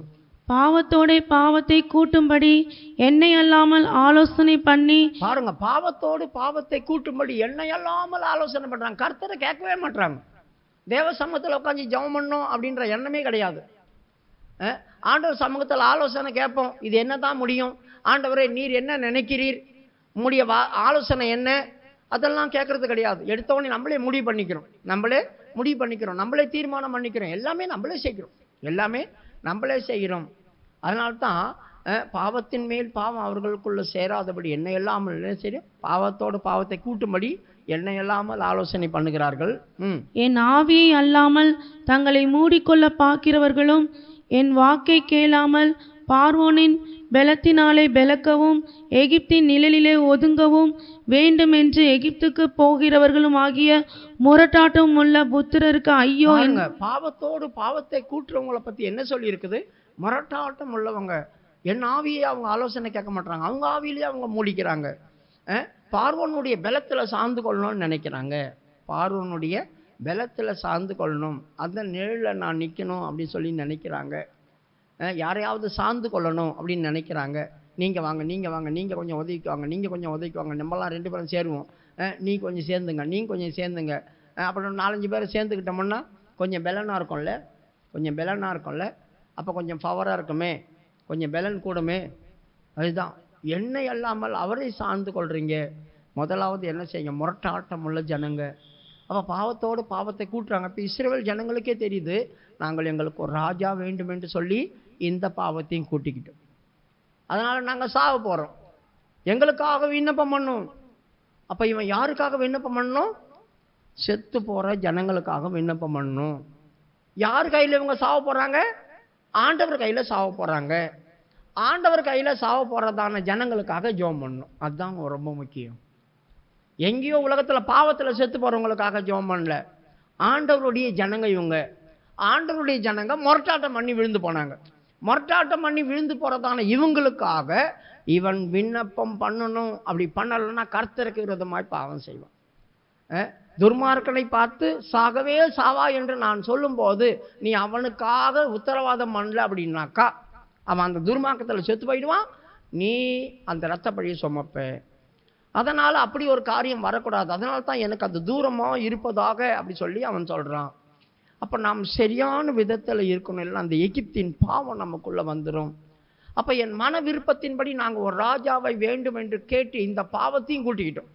எவ்வளோ பாவம் எங்களுக்கு வந்துச்சு, எங்களுக்கே தெரியுது இது ஒரு பாவம் வர எக்ஸ்ட்ரா சேர்ந்து போச்சு.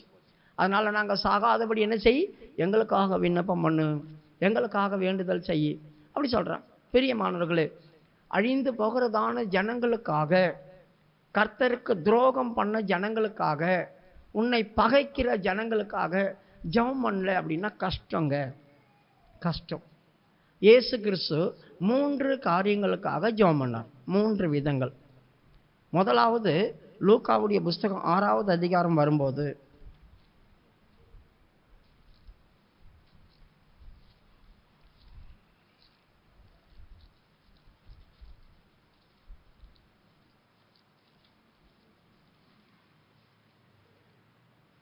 பதினொன்று வரைக்கும் 12வது வசனம். அந்நாட்களிலே அவர் ஜெபம் பண்ணும்படி ஒரு மலையின் மேல் ஏறி ரா முழுவதும் தேவனை நோக்கி ஜெபம் பண்ணி கொண்டிருந்தார். அந்நாளிலே அவர் ஜெபம் பண்ணும்படி ஒரு மலையின் மேல் ஏறினார். ஏறி ரா முழுவதும் ஜெபம் பண்ணார். அவருக்காக கிடையாது, அவருக்காக கிடையாது. அப்போ யாருக்காக இந்த ஜெபம்? விடிகாலம் வந்தபோது அவர் மலையிலேருந்து இறங்கி வந்து அவருடைய ஜனங்களை கூப்பிட்டு 12 பேரை வேறு பிரித்தார். 12 பேரை அப்போஸ்தலர்னு வேறு பிரித்து அவங்களுக்கு நாமத்தை சூட்டினார். அப்போஸ்தலர் அப்படி சொல்லி நாமத்தை சூட்டினார். அப்போ இந்த 12 பேரை செலக்ட் பண்ணி எடுக்கணும், அவங்க கடைசி வரைக்கும் நிலைச்சி நிற்கணும். எல்லாருமே வித்தியாசமான ஆட்கள், எல்லாருமே வித்தியாசமான ஆட்கள். இவங்கெல்லாம் கடைசி வரைக்கும் நிலைச்சி நிற்பாங்களா? அந்த நிலைச்சி நிற்க வைக்கிறதுக்காக அவங்களுக்காக போய் ஒரு இரவு முழுதும் ஆண்டவர் ஜெபம் பண்ணார். பிரியமானவர்களே, ஒரு காரியத்துக்காக நாம் செய்ய தொடங்குகிறோம், ஒரு காரியத்தை நம்ம சரிப்படுத்தணும், கூட்டணும் அப்படின்னு சொன்னாக்கா நம்ம இரவு முழுதும் ஜெபம் பண்ணணும். அப்போது அதிகாலையில் நிச்சயத்தோடு வந்து 12 பேரை செலக்ட் பண்ணார். நிறைய பேர் இருந்தாங்க, 12 பேரை செலக்ட் பண்ணார். இது நாம் தேர்ந்தெடுக்கிறதுக்காக, தெரிந்து கொள்றதுக்காக, கடைசி வரைக்கும் நமக்காக நிற்பாங்க அப்படின்றதுக்காக, அவங்க ஸ்திரப்படுத்துறதுக்கு நாம் ஜெபம் பண்ணணும், அவங்க ஸ்திரப்படுத்துறதுக்கு நாம் ஜெபம் பண்ணணும். இது ஒன்று. ரெண்டாவது, அவர் எங்கே ஜெபம் பண்ணார்? கெத்செமனேல ஜெபம் பண்ணார். கெத்செமனேல யாருக்காக ஜெபம் பண்ணார்? முழு உலகத்தில் இருக்கிற ஜனங்களுக்காக ஜெபம் பண்ணார். இந்த பாத்திரம் நீங்க கூடுமானால் நீங்கட்டும், ஆனாலும் என் சித்தத்தின்படி அல்ல உம்முடைய சித்தத்தின்படி ஆக கடவது. அவருடைய இரத்த துளிகள் பெருந்தொழிகளாக விழுந்துச்சு வேர்வை வழியா. அப்போ இது யாருக்காக? முழு உலகத்தில் இருக்கிற பாவிகளுக்காக ஜெபம் பண்ணார். இவருடைய மரணத்தினால தான் அவங்களுக்கு ஜீவன் கிடைக்க போகுது. இவருடைய மரணத்தினால தான் அவங்களுக்கு ஜீவன் கிடைக்க போகுது. அப்போ யாருக்கோ ஜீவன் கிடைக்கிறதுக்காக இவர் போராடிட்டு இருக்கிறார். அப்போ நமக்காக ஜபிக்கிறத விட அநேக காரியங்கள், மற்றவர்களுக்காக ஜபிக்கிறது பெரிய காரியம், தேவன் விரும்புகிற காரியம், தேவன் விரும்புகிற காரியம். அப்படி நம்ம ஜெபம் பண்ணாமல் போனால் நம்ம பாவம் செய்கிறவளா இருப்போம். சரி, இது கெத்செமனேல பண்ண ஜெபம். அடுத்தது அவர் கல்வாரியில் தொங்கிட்டு இருக்கும்போது அவரை சிலுவையில் அறையிறாங்களே, அப்போ அவர் தூக்கி மாட்டும்போது அவர் ஒரு வார்த்தை சொன்னார் பார்த்தீங்களா? பிதாவே, இவர்களுக்கு மன்னியும், இவர்கள் செய்கிறது அறியாமல், தாங்கள் செய்கிறது அறியாமல் செய்கிறாங்க, அதனால் இவர்களுக்கு மன்னியும் அப்படி சொல்லி ஜெபம் பண்ணார். கடைசி ஜெபம். அப்போ யாருக்காக? தன்னை குத்தி வேதனைப்படுத்துகிறவங்களுக்காக. யோசித்து பாருங்க, நம்மளாம் தான் என்ன பண்ணுவோம்? ஒரு சின்ன வார்த்தை சொன்னாலும் முடிஞ்சு போச்சு, ஒரு சின்ன காரியம் சொன்னாலும் முடிஞ்சு போச்சு. அடுத்தது பழி வாங்க தான் பார்ப்போம். எப்படி பழி வாங்கலாம், எப்படி அவங்கள காலி பண்ணலாம், என்ன பண்ணால் அவங்கள தாழ்த்தலாம், என்ன பண்ணி அவங்கள நாசப்படுத்தலாம், என்ன பண்ணி அவங்க பேரை கெடுக்கலாம், இதைத்தான் நம்மளுக்கு வரும். ஆனால் இயேசு கிறிஸ்துவை குத்தி நாசம் பண்ணுறாங்க, தூக்கி சிலுவையில் மாட்டி தொங்க விடுறாங்க. மூச்சு வாங்கும் போது சிலுவையில் தொங்குறதான ஆட்களுக்கு ரொம்ப நேரம் மூச்சு வராது. அவங்க சரீரத்தை மேலே தூக்கி தான் மூச்சு விட முடியுமா? சும்மா ஒன்றும் கிடையாது. 2 ஆணிகளில் டைட்டாக அடிச்சிருக்காங்க, காலில் அடிச்சிருக்கிறாங்க. அவங்க 2 காலம் சேர்ந்துருக்கு, சரீரம் இறங்கி தான் அதை சிலுவையை தூக்கி அடிப்பாங்க, காலை தூக்கி தான். அந்த ஆணி அடித்த காலில் நிற்கவும் முடியாது. அப்போ அவங்களுக்கு மூச்சு திணறல் வரும், அந்த நுரையீரல் சரியாக வேலை செய்யாது. அந்த நுரையீரல் வேலை செய்கிறதுக்காக இவங்க என்ன பண்ணணும்? ரொம்ப கஷ்டப்பட்டு அப்படியே உடம்பை தூக்கி தான் மூச்சு விடணும். அப்படி மூச்சு விட முடியாமல் ரொம்ப கஷ்டப்படுறதுனால தான் அவங்க கால் எலும்பு உடைக்கிறாங்க. அப்போ கால் எலும்பை எதுக்கு உடைச்சானுங்க?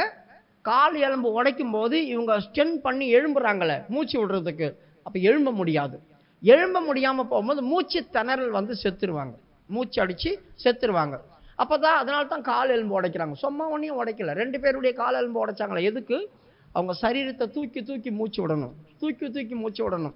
அப்போ இந்த கால் எலும்பு நல்லா இருக்கிறதுனால முடிஞ்ச வரைக்கும் அவங்க தூக்கி தூக்கி மூச்சு விடுவாங்க.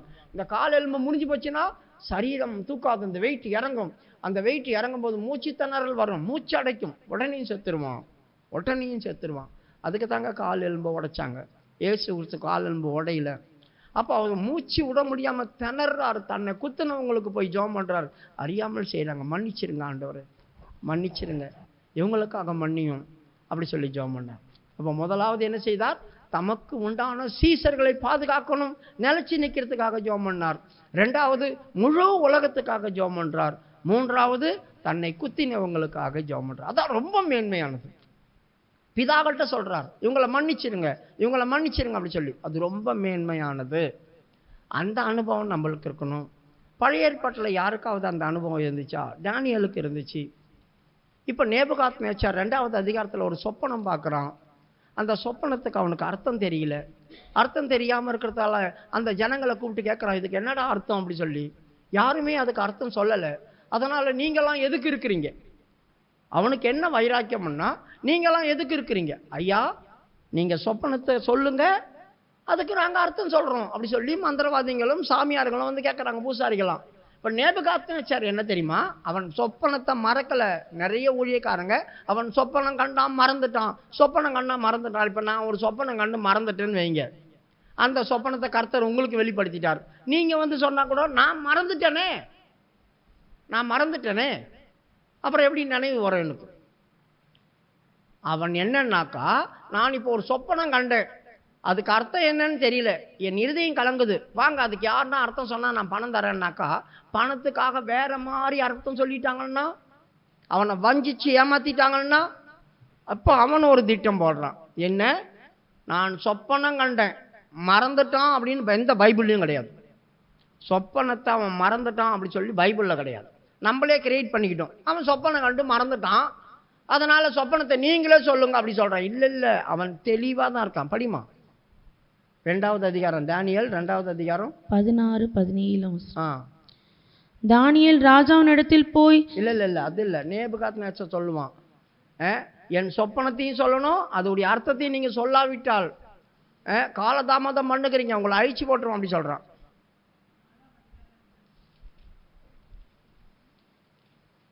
2வது அதிகாரத்தில் இல்லையா அது? அதை சொல்லாமல் போனதால் தான் சொப்பனத்தை சொல்லுங்கன்னு கேட்குறாங்க. சொப்பனத்தை சொல்லாததால் தான் எல்லா ஞானிகளையும் வெட்டி போடு அப்படி சொல்கிறாங்க. எல்லா ஞானிகளையும் வெட்டி போடு. அப்போ என்ன ஆகுது? எல்லா ஞானிகளையும் வெட்ட சொல்லும்போது தானியேல் கேட்குறான், என்ன விஷயத்துக்காக எல்லா ஞானிகளும் வெட்ட போகிறாங்க? அப்போ தானியேலையும் பிடிக்கிறாங்க, ஏன்னா அவனும் ஞானி, சொப்பனத்துக்கு அர்த்தம் சொல்கிறவன். அப்போ அவனை பிடிக்க வரும்போது என்ன காரியத்துக்காக எல்லாரையும் கொலை பண்ணணும்? ராஜா ஒரு சொப்பனம் பார்த்தாராம், அதுக்கு நீங்கள் அர்த்தம் சொல்லணுமா? நீங்களே அவருக்கு அர்த்த சொப்பனத்தை சொல்லுங்க, நீங்களே அர்த்தம் சொல்லுங்க அப்படி சொல்லிட்டாங்க. உடனே என்ன பண்ணாம, எனக்கு ஒரு 3 நாள் தவணை கொடுங்க. ராஜா கட்டிய போய் கேட்டு வந்துட்டான். சரி 3 நாள் தவணை கொடுத்தாங்க. அது வரைக்கும் எந்த யாரையும் கொல்லக்கூடாது, எந்த ஞானியையும் நீங்க கொல்லக்கூடாது அப்படி சொல்லிட்டான் தானியேல். அப்புறம் என்ன செய்தான், அவன் 3 நாள் ராக்காலத்தில் அவங்க சொந்த ஃப்ரெண்டுங்களை கூப்பிட்டு வச்சு அவன் ஜெபம் பண்ணான். ஜெபம் பண்ணும்போது உருக்கமான ஜெபமா இருந்ததுனால கர்த்தர் என்ன செய்தார், நேபுகாத் நேச்சார் பார்த்த சொப்பனத்தை இவனுக்கு காண்பிச்சிட்டார் ஆண்டவர். ராக்காலத்தில் வெளிப்படுத்தினாராம். அப்போ ராக்காலத்தில் வெளிப்படுத்தினதுனால அவன் என்ன செய்தான், போய் ராஜாவுக்கு முன்னால் நிற்கிறான். ராஜாவே நீ வாழ்க, நீ கண்ட சொப்பனம் இது. நீ நித்திரையாக இருக்கும்போது ஒரு சிலையை கண்டீர். அதோடைய தலை பொன்னாக இருந்தது, மார்பும் புயமும் வெள்ளியாக இருந்தது, வயிறும் தொடையும் என்ன செய்தது, வெங்கலமாக இருந்தது. அதுக்கப்புறம் 2 கால்கள் இரும்பாக இருந்தது, பாதங்கள் இரும்பும் களிமண்ணுமாக இருந்தது. இதை பார்த்து கொண்டிருக்கும் போது கையினால் பேர்க்கப்படாத ஒரு கல் வந்து அது மேல் மோதி அதை தூள் தூளாய் ஆக்குச்சு. அப்புறம் காற்று அதை பதற போல பதற பண்ணிச்சு. இதை தான் நீ கண்டீர், சொப்பனம். அதுக்கு அர்த்தமும் சொன்னான். தலையாகிய அந்த பொன் நீர் தான், உனக்கு அப்புறமா கீழ்த்தரமான ஒரு ராஜ்யம் வரும், அதுக்கப்புறமா ஒரு கீழ்த்தரமான ராஜ்யம் வரும், அதுக்கப்புறம் இரும்பு வரும், இப்படியெல்லாம் அவனுக்கு அர்த்தம் சொன்னான். அப்போ இவனை மேன்மைப்படுத்தினாங்க. நேபுகாத்நேச்சார் காலில் விழுந்துட்டான். நேபுகாத்நேச்சார் காலில் விழுந்து தூப கலசத்தை காட்டுங்க இவனுக்கு அப்படி சொன்னான், தூபம் காட்டுங்க. அப்போ தானியேல் யாருக்காக விண்ணப்பம் பண்ணினான், யாருக்காக பண்ணான் அப்படின்னா, உலகத்தில் இருக்கிற ஞானிகள் எல்லாம் இவன் கொலை பண்ண போறேன்றான், எல்லாரையும் கொல்லுவேன்னு சொல்றான். அதனால அவங்கள கொல்லக்கூடாது அப்படின்றதுக்காக தாங்க இவன் போய் மற்றவங்களுக்காக உபவாசம் போட்டு ராக்காலத்தில் ஜெபம் பண்ணான். நேபுகாத்நேச்சார் சொப்பனத்தை கர்த்தர் இவனுக்கு காண்பிப்பார், கண்டிப்பா ஜெபம் பண்ணான். ஆனா இன்னொரு காரியம், அநேக ஞானிகள் கொலை பண்ணப்படுவாங்க. எடுத்தீங்களா இல்லையா? எதுவுமே எடுக்கலையா? ராஜா கல்தேயர் இருங்க 2:6 சொப்பனத்தையும் அதன் அர்த்தத்தையும் தெரிவித்தீர்களே ஆகில் என்னிடத்தில் வெகுமதி. சரி விடுமா, ராஜா விடுங்க. நானே தான் எல்லாத்தையும் சொல்லிட்டேன்னு. சொப்பனத்தையும் அது அர்த்தத்தையும் நீ சொன்னா உனக்கு வெகுமதி கொடுப்பேன். இல்லை அப்படி சொன்னாக்கா உங்க உயிரெல்லாம் போயிடும், காலதாமதம் பண்றீங்க அப்படி சொல்லிட்டு. இப்போ இவன் வந்து சகலத்தையும் சொல்லிட்டான். எல்லா விஷயத்தையும் கர்த்தர் சரியான விதத்தில் அவனுக்கு வெளிப்படுத்தி கொடுத்தார். ஆனா முக்கியமா தானியேல் யாருக்காக ஜபிச்சான்? உலகத்தில் இருக்கிற எல்லா ஞானிகளுக்காக.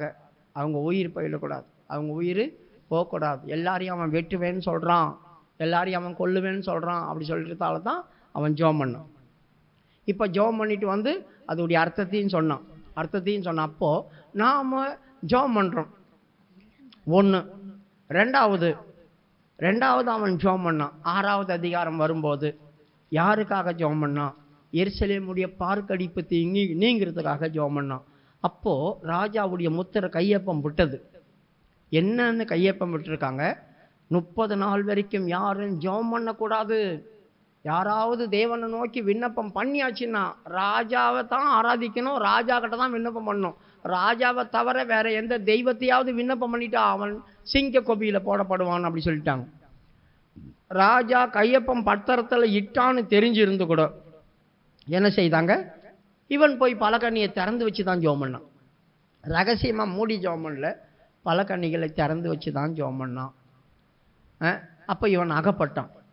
ஆனா இவன் செய்த ஜெபம் கர்த்தர் இவனை பாதுகாத்து வெளியே கொண்டு வந்தான். ஜெபம் மற்றவர்களையும் காப்பாற்றும், நம்மளையும் காப்பாற்றும். மற்றவர்கள் அழிவிலிருந்தும் தப்பி வைக்கப்படுவாங்க, நம்முடைய அழிவிலிருந்து நாமும் தப்பி வைக்கப்படுவோம். அப்போ நான் மற்றவர்களுக்காக ஜெபம் பண்ணாமல் போனால் அது எனக்கு பாவம். அப்போ யாருக்காக? தெய்வத்துக்கு விரோதமாக இருக்கிற ஜனங்களுக்காக தான் முக்கியமாக ஜெபம் பண்ணுங்க. நம்ம உலகத்தில் இருக்கிறதான பெரிய பேருக்கட்டு வந்து இவங்க நாசமாக போவாங்க, அவங்கெல்லாம் எங்கே ரட்சிக்கப்பட போகிறாங்க, அவங்க அழிஞ்சு போகட்டும், ஆண்டவரே இவங்களுக்கு எதனா ஆகட்டும் அவங்களுக்கு எதனா ஆகட்டும் தான் நம்ம நினைக்கிறோமே தவிர இல்லை, தேவனுடைய மனது என்ன தான் சொல்லுது. பவுல் என்ன செய்தான்? சவுலாக இருக்கும் போது தேவ ஜனங்களை நாசம் பண்ண போனான். அந்த நேரத்தில் தான் கர்த்தர் அவனை சந்தித்தார். அவனை சந்திக்கிறதுக்காக பவுலுக்காக எவ்வளோ பேர் ஜெபம் பண்ணியிருப்பாங்க யோசித்து பாருங்கள். எவ்வளோ பேர் ஜெபம் பண்ணியிருப்பாங்க. இந்த சவுல் எல்லாம் வீடு வீடாக பூந்து எல்லாரையும் பிடிச்சி ஜெயிலில் போடுறான், எல்லாரையும் சிறைச்சாலையில் போடுறான். சபை உபத்திரவம் ஜாஸ்தி ஆகிப்போச்சு. பயங்கரமான உபத்திரவத்தில் செதறி போகிறாங்க. ஜனங்க செதறி போய் அங்கங்கே ஓடி ஓடி ஓடி ஓடி போயிட்டு என்ன பண்ணாங்களாம்? சுவிசேஷம் சொல்லிட்டு இருந்தாங்களாம். ஓடி ஓடி போய் அப்போஸ்தலர் 8வது அதிகாரம் 3வது வசனமா பாருங்க. சிதறி போனவங்க எங்கும் தெரிந்து சுவிசேஷம் சொன்னார்கள்.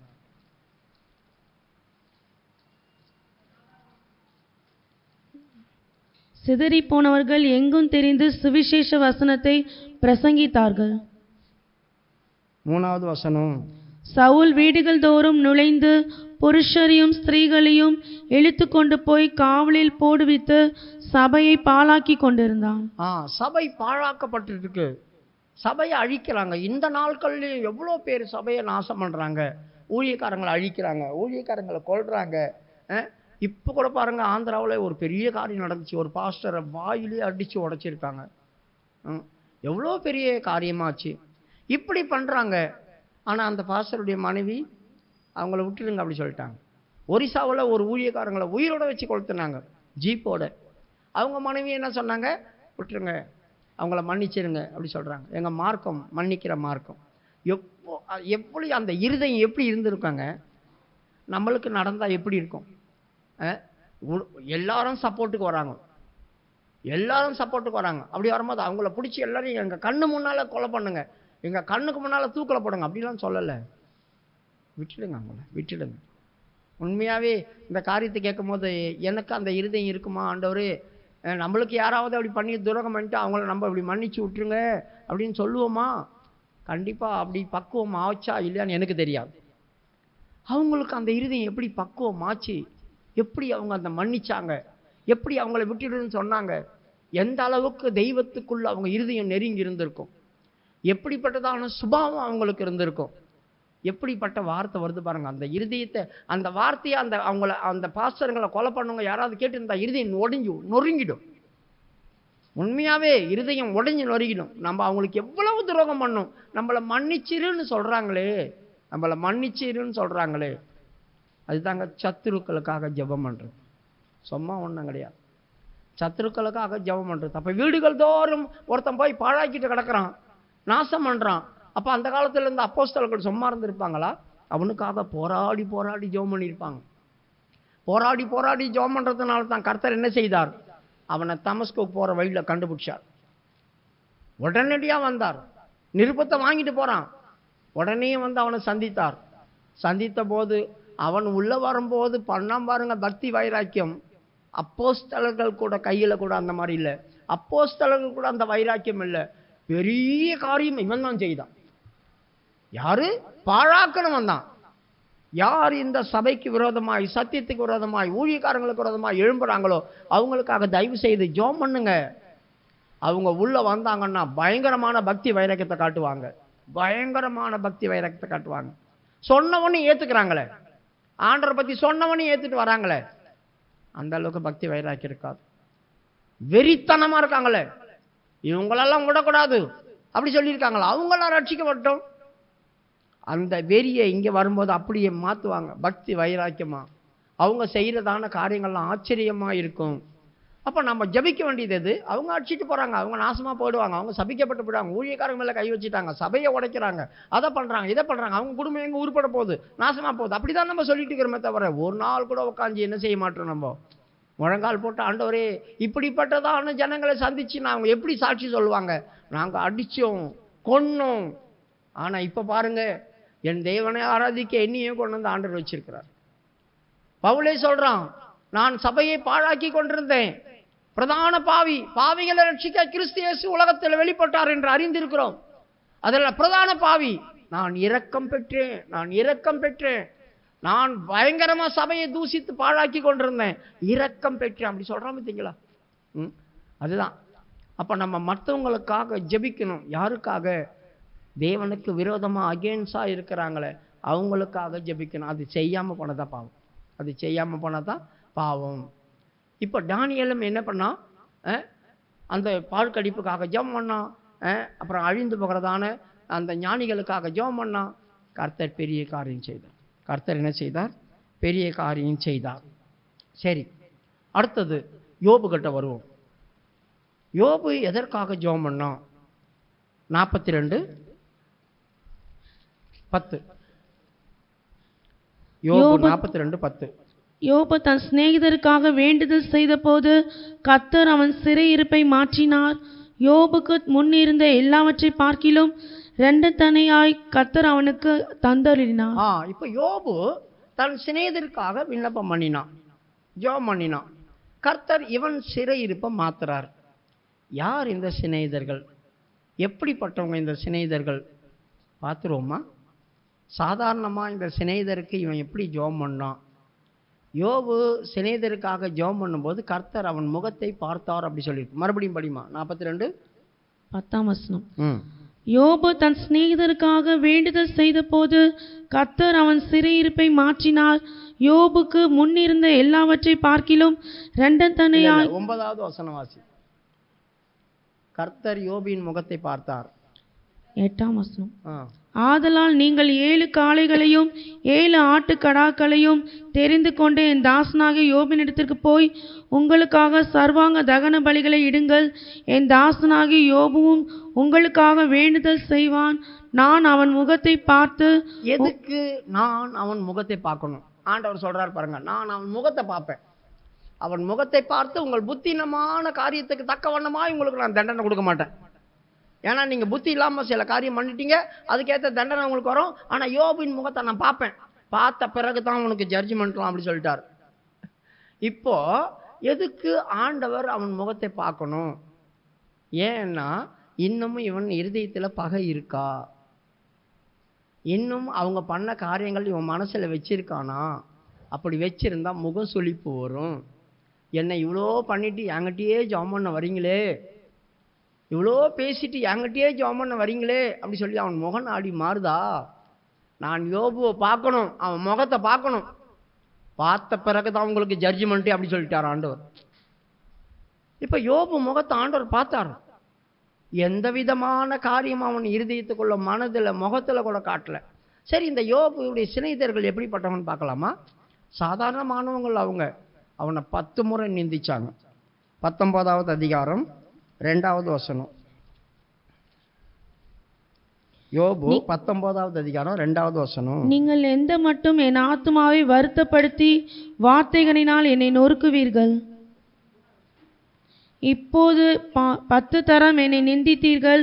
நீங்கள் எனக்கு கடின முகம் காண்பிக்கிறதினால் உங்களுக்கு வெட்கம் இல்லை. நீங்கள் எந்த மட்டும் என் ஆத்துமாவை வருத்தப்படுத்தி கடினமான முகத்தை என்கிட்ட காட்டுறீங்க. 10 முறை என்னை போட்டு நிந்திச்சிட்டு இருக்கீங்களே, 1 முறை 2 முறை. நான் இப்போ ஏற்கனவே இவன் பிள்ளைங்க செத்து போயிருக்கிறாங்க, ஆடு மாடுகள் கொள்ளை போயிருக்கு, வீடெல்லாம் உடஞ்சி கிடக்கு, சரீரம் முழுவதும் வியாதியாக இருக்கு, எல்லாம் மனைவி கூட வந்து திட்டு போயிட்டா, இவ்வளோ காரியம் நடந்திருக்குது. இவனுக்கோ கர்த்தருக்கு சோத்திரம் கர்த்தருக்கு சோத்திரம்னு சொல்லிட்டு இருக்கிறான். இந்த சிநேகிதர் என்ன சொல்கிறாங்க? உன் பிள்ளைங்க ஆக்கிரமம் பண்ணியிருப்பாங்க, இல்லைன்னா நீ எதனா கர்த்தருக்கு துரோகம் பண்ணியிருப்ப, கர்த்தருக்கு முன்பாக உத்தமனா இருக்க முடியுமா அப்படி சொல்லி கேட்டாங்க. கர்த்தருக்கு முன்பாக உத்தமனா இருக்க முடியுமா? அப்படி யாராவது இருந்தது உண்டா? அப்படி இப்படி இவனை மாணவரையே பேசிட்டாங்க. 1 முறை 2 முறை இல்லை, 10 முறை நிந்திக்கிறாங்க. கடின முகம் காட்டுறீங்களே, உங்களுக்கு வெக்கமாவே இல்லையா? என்னை என்னன்னு தான் நினச்சிருக்கீங்க? என் கூட இவ்வளோ வருஷமாக பழகுனீங்களே, ஏன்னா ஏதாவது ஒரு காரியத்தை பார்த்தீங்களா? இப்போ நான் நொந்து போய் கிடக்கிறேன், நான் அடிபட்டு கிடக்கிறேன், நான் எல்லாத்தையும் இழந்து கிடக்கிறேன். இப்போ வந்து ஆண்டவர் தான் உனக்கு இப்படி பண்ணார், நீ பண்ண பாவம், நீ பண்ண அக்கிரமம், நீ பண்ண காரியம் இதெல்லாம் உனக்கு வந்திருக்குது அப்படி சொல்லி என்னை கேவலமாக பார்க்குறீங்களே, என்னை வேதனைப்படுத்துறீங்களே அப்படி சொன்னான். இப்படிப்பட்டவங்க தான் இவங்க. 10 முறை நீந்தித்தாங்க. 2வது 16வது அதிகாரம் 20வது வசனம். யோபு 16வது அதிகாரம் 20வது வசனம். என் சிநேகிதர் என்னை பரியாசம் பண்ணுகிறார்கள், என் கண் தேவனை நோக்கி கண்ணீர் சொரிகிறது. என் சிநேகிதர்கள் என்னை பரிகாசம் பண்றாங்க, என் சிநேகிதர்கள் என்னை பரிகாசம் பண்றாங்க, என் தேவனை நோக்கி நான் அழுகுறேன். ஏன் இப்படி பண்றாங்க? எவ்வளவு வேதனை படுத்துனாங்க பார்த்தீங்களா? இவ்வளவு வேதனை படுத்தினவங்க இப்போ என்ன பண்ணுறாங்க? யோபு கிட்ட வராங்க, காளைகளை எடுத்துட்டு 7 காளைகள் எடுத்துகிட்டு வராங்க. எடுத்துகிட்டு வந்து யோபு கிட்ட சொல்கிறாங்க, எப்பா எங்களுக்காக ஜெபம் பண்ணு, எங்களுக்காக விண்ணப்பம் பண்ணு. ஏதோ நாங்கள் பேசிட்டோம், அதனால் இப்போ நீ ஜெபம் பண்ணால் தான் எங்களுக்கு ஆண்டவர் எங்களை அடிக்காமல் சும்மா இருப்பேன்னு சொல்லிட்டாரு, நீ தான் ஜெபம் பண்ணோம். யோசித்து பாருங்கள், யாருக்கு விரோதமாக இவங்க பேசுனாங்களோ, யாரை கலகம் பண்ணாங்களோ, யாருக்கு கடின முகம் காட்டினாங்களோ, யாரை பரிகாசம் பண்ணாங்களோ, அவங்க கிட்ட தான் இப்போ இவங்க காளைகளை கொண்டு போய் நிற்கணும். அது இவன் தான் இப்போ ஜெபம் பண்ண, வேறு வழியே இல்லை. இப்போ யோபுடைய முகத்தை பார்க்கும்போது எந்த விதமான காரியமும் இல்லை. அவன் சொன்னான், வாங்க நாங்கள் நாசமாக போயிட்டோம், நான் அழிஞ்சு போயிட்டேன், ஆனால் நீங்கள் அப்படி ஆயிடக்கூடாது, நீங்கள் அப்படி ஆயிடக்கூடாது, வாங்க உங்களுக்காக நான் விண்ணப்பம் பண்ணுறேன், உங்களுக்காக நான் வேண்டுதல் பண்ணுறேன்னு மனப்பூர்வமாக அதெல்லாத்தையும் மறந்துட்டோம். அந்த நிந்திச்சதை பரிகாசம் பண்ணது அத்தனையும் மறந்துட்டான், அத்தனையும் மறந்துட்டான். அப்படி இல்லைன்னா நம்ம என்ன பண்ணுவோம்? யோசித்து பாருங்கள், நம்ம என்ன பண்ணுவோம்? உங்களை இப்போ எதுனா ஊழியக்காரங்க பேசிட்டாங்கன்னு வைங்க, ஊழியக்காரங்க எதனா பேசிட்டாங்கன்னா நீங்கள் மட்டும் இல்லை, அப்போ உங்கள் வீட்டில் இருக்கிறவங்களாம் ஃபோன் பண்ணி எல்லாம் விசுவாசிகளை நீங்கள் ஏன் போய் பிரதரை கேட்க மாட்டீங்க, எங்கள் வீட்டில் இப்படியெல்லாம் நடந்திருக்குது, நீங்கள் போய் கேட்கலாம் இல்லையா, நீங்கள் போய் கேட்கலாம் இல்லையா, நீங்கள் சப்போர்ட் வந்துக்கலாம், நீங்கள் சப்போர்ட். யோசித்து பாருங்கள், எல்லாருக்கும் ஃபோன் பண்ணிட்டுருப்போம், எல்லார்கிட்டையும் சொல்லிகிட்டு இருப்போம், நீங்கள் எங்களுக்கு கொஞ்சம் சப்போர்ட் பண்ணியிருக்கலாம், நீங்கள் எங்கள் கூட சேர்ந்து இப்படி போய் கேட்டிருக்கலாம் இல்லையா, அப்படி கேட்டிருக்கலாம், இப்படி கேட்டிருக்கலாமே அப்படின்னு. ஆனால் இவன் இருதயத்துக்குள்ள அதெல்லாம் இல்லைங்க, மனதிலையும் இல்லை, இருதயத்திலையும் இல்லை. இப்போ என்ன நடந்துச்சு? இவன் மனப்பூர்வமாக வாங்கி பலி செலுத்துறான். யோபின் முகத்தை ஆண்டவர் பார்க்குறார், யோபின் முகத்தை ஆண்டவர் பார்க்குறார். கடுகு அளவு கூட அவன் இருதயத்துக்குள்ள இந்த கசப்போ அவங்க மேலே கோபமோ இல்லவே இல்லை. பார்த்தாரு, என்னடா இவ்வளோ பண்ணானுங்களே, இவன் மனசில் எதுவுமே அவங்கள பற்றி நினைக்கவே இல்லையே, இப்படி கபடி இல்லாமல் வாங்கி இவன் என்ன செய்யறான்? பலி செலுத்துறானே, பலி செலுத்துறானே. அப்போ பாருங்க, முதல் யாருக்கு வேலை நடக்குது? நாம் விரோதமாக இருக்கிறவங்களுக்காக, நம்மளை நிந்திச்சவங்களுக்காக, நம்மளை வேதனைப்படுத்தவங்களுக்காக நீங்கள் மனப்பூர்வமாக, ஆண்டவரே இவங்களுக்கு எந்த விதமான காரியமும் நடக்கக்கூடாது, எந்த பாதிப்பும் வரக்கூடாது, உம்மிடத்துலேருந்து இவங்களுக்கு ஜட்ஜ்மெண்ட் வந்துடக்கூடாது, என்ன அடித்தாலும் பரவாயில்ல, இவங்களை காப்பாற்று, இவங்களை காப்பாற்றுன்னு என்னைக்கு நம்ம சொல்கிறோமோ அன்றைக்கு என் சிறையிருப்பு நீங்க. கர்த்தர் யோபுவின் சிறையிருப்பை நீக்கினார்னு சொன்ன இந்த சிநேகிதர்கள் வந்தாங்களா, அவங்க சிறையிருப்பை நீக்கினதாவோ இல்லை அவங்களை ஆசீர்வதித்து அனுப்புனதாகவோ இல்லை, தண்டனை கிடைக்காம தப்பிச்சாங்க, அவ்வளோதான், தண்டனை கிடைக்காம தப்பிச்சாங்க. ஆண்டவர் அவங்களை என்ன சொல்றாரு? மேலுள்ள வசனங்களை வாசிமா, 4 நீர் எனக்கு செவி கொடும். 42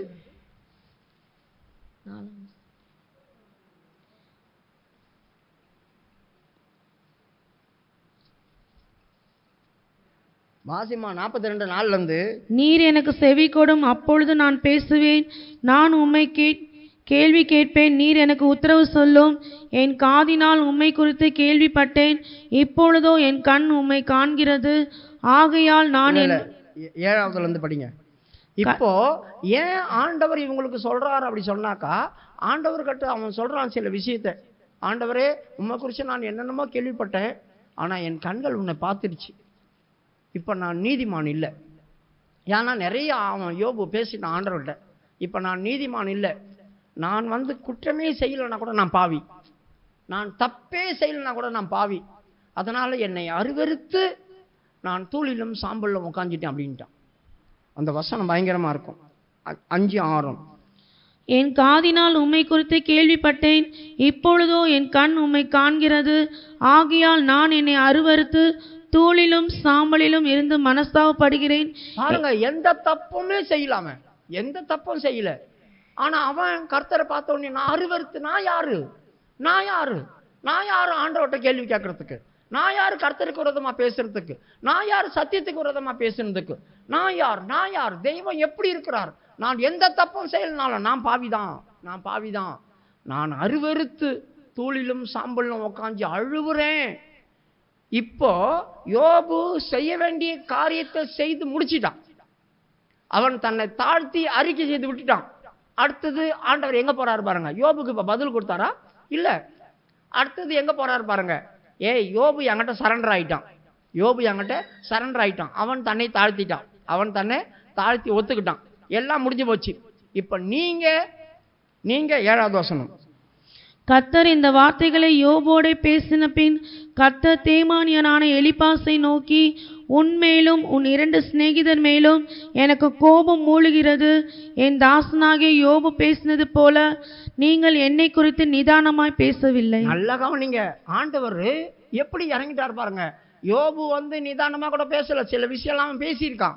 ஆண்டவருக்கு கோபம் வரும்போது அதை மிருகத்தை போய் கேட்டு பாடுறா, அந்த மிருகத்தை பத்தி உனக்கு தெரியுமா, இந்த மிருகத்தை பத்தி தெரியுமா, அதெல்லாம் படிக்கும் போது நீ இருந்தியா? கோபத்தில் ஆண்டவர் சில இடத்துல யோபு கிட்ட பேசினார். நிறைய விஷயங்கள் 39 இருந்து ஆண்டவருக்கும் வாக்குவாதம் வந்துட்டே இருக்குது, நடந்துட்டே இருக்குது. 39 இருந்தே அவர் நிறைய காரியங்கள். இவனும் போய் நான் வரேன், இடுப்பில் துணியை கட்டிட்டு வந்து நிற்கிறேன், என்னை புருஷனை போல நிற்கிறேன், இடை கட்டி கொள்றேன், நான் கேட்குற கேள்விக்கு பதில் சொல்லுங்க அப்படி சொன்னான். கேட்குற கேள்விக்கு பதில் சொல்லுங்க. இவர் யாரு கேட்குற கேள்விக்கு ஆண்டவர் பதில் சொல்றது? முதலாவது இவரை நீதி கிடைச்சார் பயங்கரமா. அதுக்கப்புறம் கர்த்தரை பார்த்தாரு பாருங்க, அருவருத்துட்டான். ஐயோ, நான் கேட்டிருக்க கூடாது, இப்படி எல்லாம் கேட்டிருக்க கூடாது, ஏன்னு கூட கேட்டிருக்க கூடாது, என்னை மன்னிச்சிருங்க அப்படி சொன்ன முடிச்ச உடனேயும் அடுத்தது யார்கிட்ட வந்துட்டார் பார்த்தீங்களா? அவன் நிதானமா பேசினான். ஆண்டவர் பாருங்க, சரண்டர் மட்டும் நம்ம ஆயிட்டோம் அப்படின்னா நம்ம என்னதான் பண்ணியிருந்தா கூட நம்மளுக்கு தான் சப்போர்ட் பண்ணுவார். யோபு நிதானமா பேசி சரண்டர் ஆயிட்டான் என்கிட்ட. அவன் புத்தியாய் பேசின மாதிரி நீ பேசல, நீ வேற மாதிரி பேசிட்டே அப்படின்ட்டான். அடுத்தது, ஆகையால் நீங்கள் 7 காளைகளையும் 7 ஆட்டுக்கடாக்களையும் தெரிந்து கொண்டு என் தாசனாகிய யோபினிடத்தில் போய் உங்களுக்காக சர்வாங்க தகன பலிகளை இடுங்கள். என் தாசனாகிய யோபுவும் உங்களுக்காக வேண்டுதல் செய்வான். நான் அவன் முகத்தை பார்த்து உங்களை உங்கள் புத்தியினத்துக்கு தக்கதாக நடத்தாதிருப்பேன். உங்க புத்தியினத்துக்கு தக்கதாக உங்களை நடத்தாம இருப்பேன். புத்தியினத்துக்கு தக்கதாய் உங்களை நடத்தாம இருப்பான். அப்ப அப்படி நடத்திட்டோம் அப்படின்னாக்கா என்ன ஆகும்? தண்டனை அனுபவிச்சிருவாங்க. அவங்க தண்டனை அனுபவிச்சிருவாங்க. இப்ப அந்த மாதிரி ஒண்ணு வரக்கூடாது, அந்த மாதிரி ஒண்ணு வரக்கூடாது அப்படின்றதுக்காகத்தான் யோபின் முகத்தை பார்த்தார். யோபு சரிப்படுத்தினார். அவங்கள சரிப்படுத்தினாரா? இல்லை, தண்டனை மட்டும்தான் மீறிச்சு. அவங்கள தண்டிக்கல, அவங்கள என்ன செய்யல, தண்டிக்கல, அவ்வளோதான். ஆனால் இவனை பண்ண உடனே சிறையிருப்பை மாற்றி விட்டான். இவன் சிறையிருப்புலேருந்து வெளியே வரான். என்ன சிறையிருப்பில் இருந்தான் இவன்? கர்த்தர் இவனை வேலி அடைச்சி வச்சிருந்தார். அந்த வேலி எப்படிங்க போட்டார் பார்த்தீங்களா? அதுக்கப்புறம் இவன் சாத்தான் கைடைய சிறையிருப்புக்குள்ளே போனான். பிசாசுடைய சிறையிருப்புக்குள்ளே இவன் இருந்தான். அவன் தானே சொன்னான், அவனை சுற்றி வேலி அடைச்சி வச்சிடலையா? இப்போ பேயுடைய சிறையிருப்புக்குள்ளே இருக்கிற இவன் என்ன பண்ணார்? ஆண்டவர் மறுபடியும் தூக்குனார். இவனா பேய் ஒன்னெல்லாம் ஆக்கிட்டானே, அதனால் மறுபடியும் தூக்கி வெளியே கொண்டு வரார். அவன் சிறையிருப்புலேருந்து ஆண்டவர் வெளியே கொண்டு வந்தார். வெளியே கொண்டு வந்து அவனை ஆசீர்வதித்தார். முன்னிருந்ததை பார்க்கலும் 2 மடங்காய் கர்த்தர் அவனை ஆசீர்வதித்தார். இப்படி ஆசீர்வாதத்தை பெற்றுக்கொள்றதுக்கு காரணம் என்ன? தன்னை குத்தினவர்களுக்காகவும் தன்னை நிந்தித்தவர்களுக்காகவும் வேண்டுதல் செய்தான். அதுதான் வேற ஒன்றுமே இல்லை. அதனால தான் எகிப்தின் பாவம் கர்த்தருக்கு ஜெபம் பண்ணாது, கர்த்தருக்கு விரோதமாய் நாம் செய்கிற பாவம் ஜெபம் பண்ணாது இருக்கிறது. யாருக்காக? எனக்காக ஜெபம் பண்ணாமல் உட்காந்துக்கிறது பாவம் இல்லைங்க. தெய்வத்துக்கு விரோதமாக இருக்கிறவங்களுக்காக நான் ஜெபம் பண்ணாமல் போனால் அது பாவம். அந்த பாவம் நம்மக்கிட்ட இருக்கக்கூடாது. அந்த பாவம் நம்மக்கிட்ட இருந்தால் இன்னும் எகிப்தை விட்டு வெளியே வரல. நாம் ஜெபிக்கணும். கண்களை மூடுவோம்.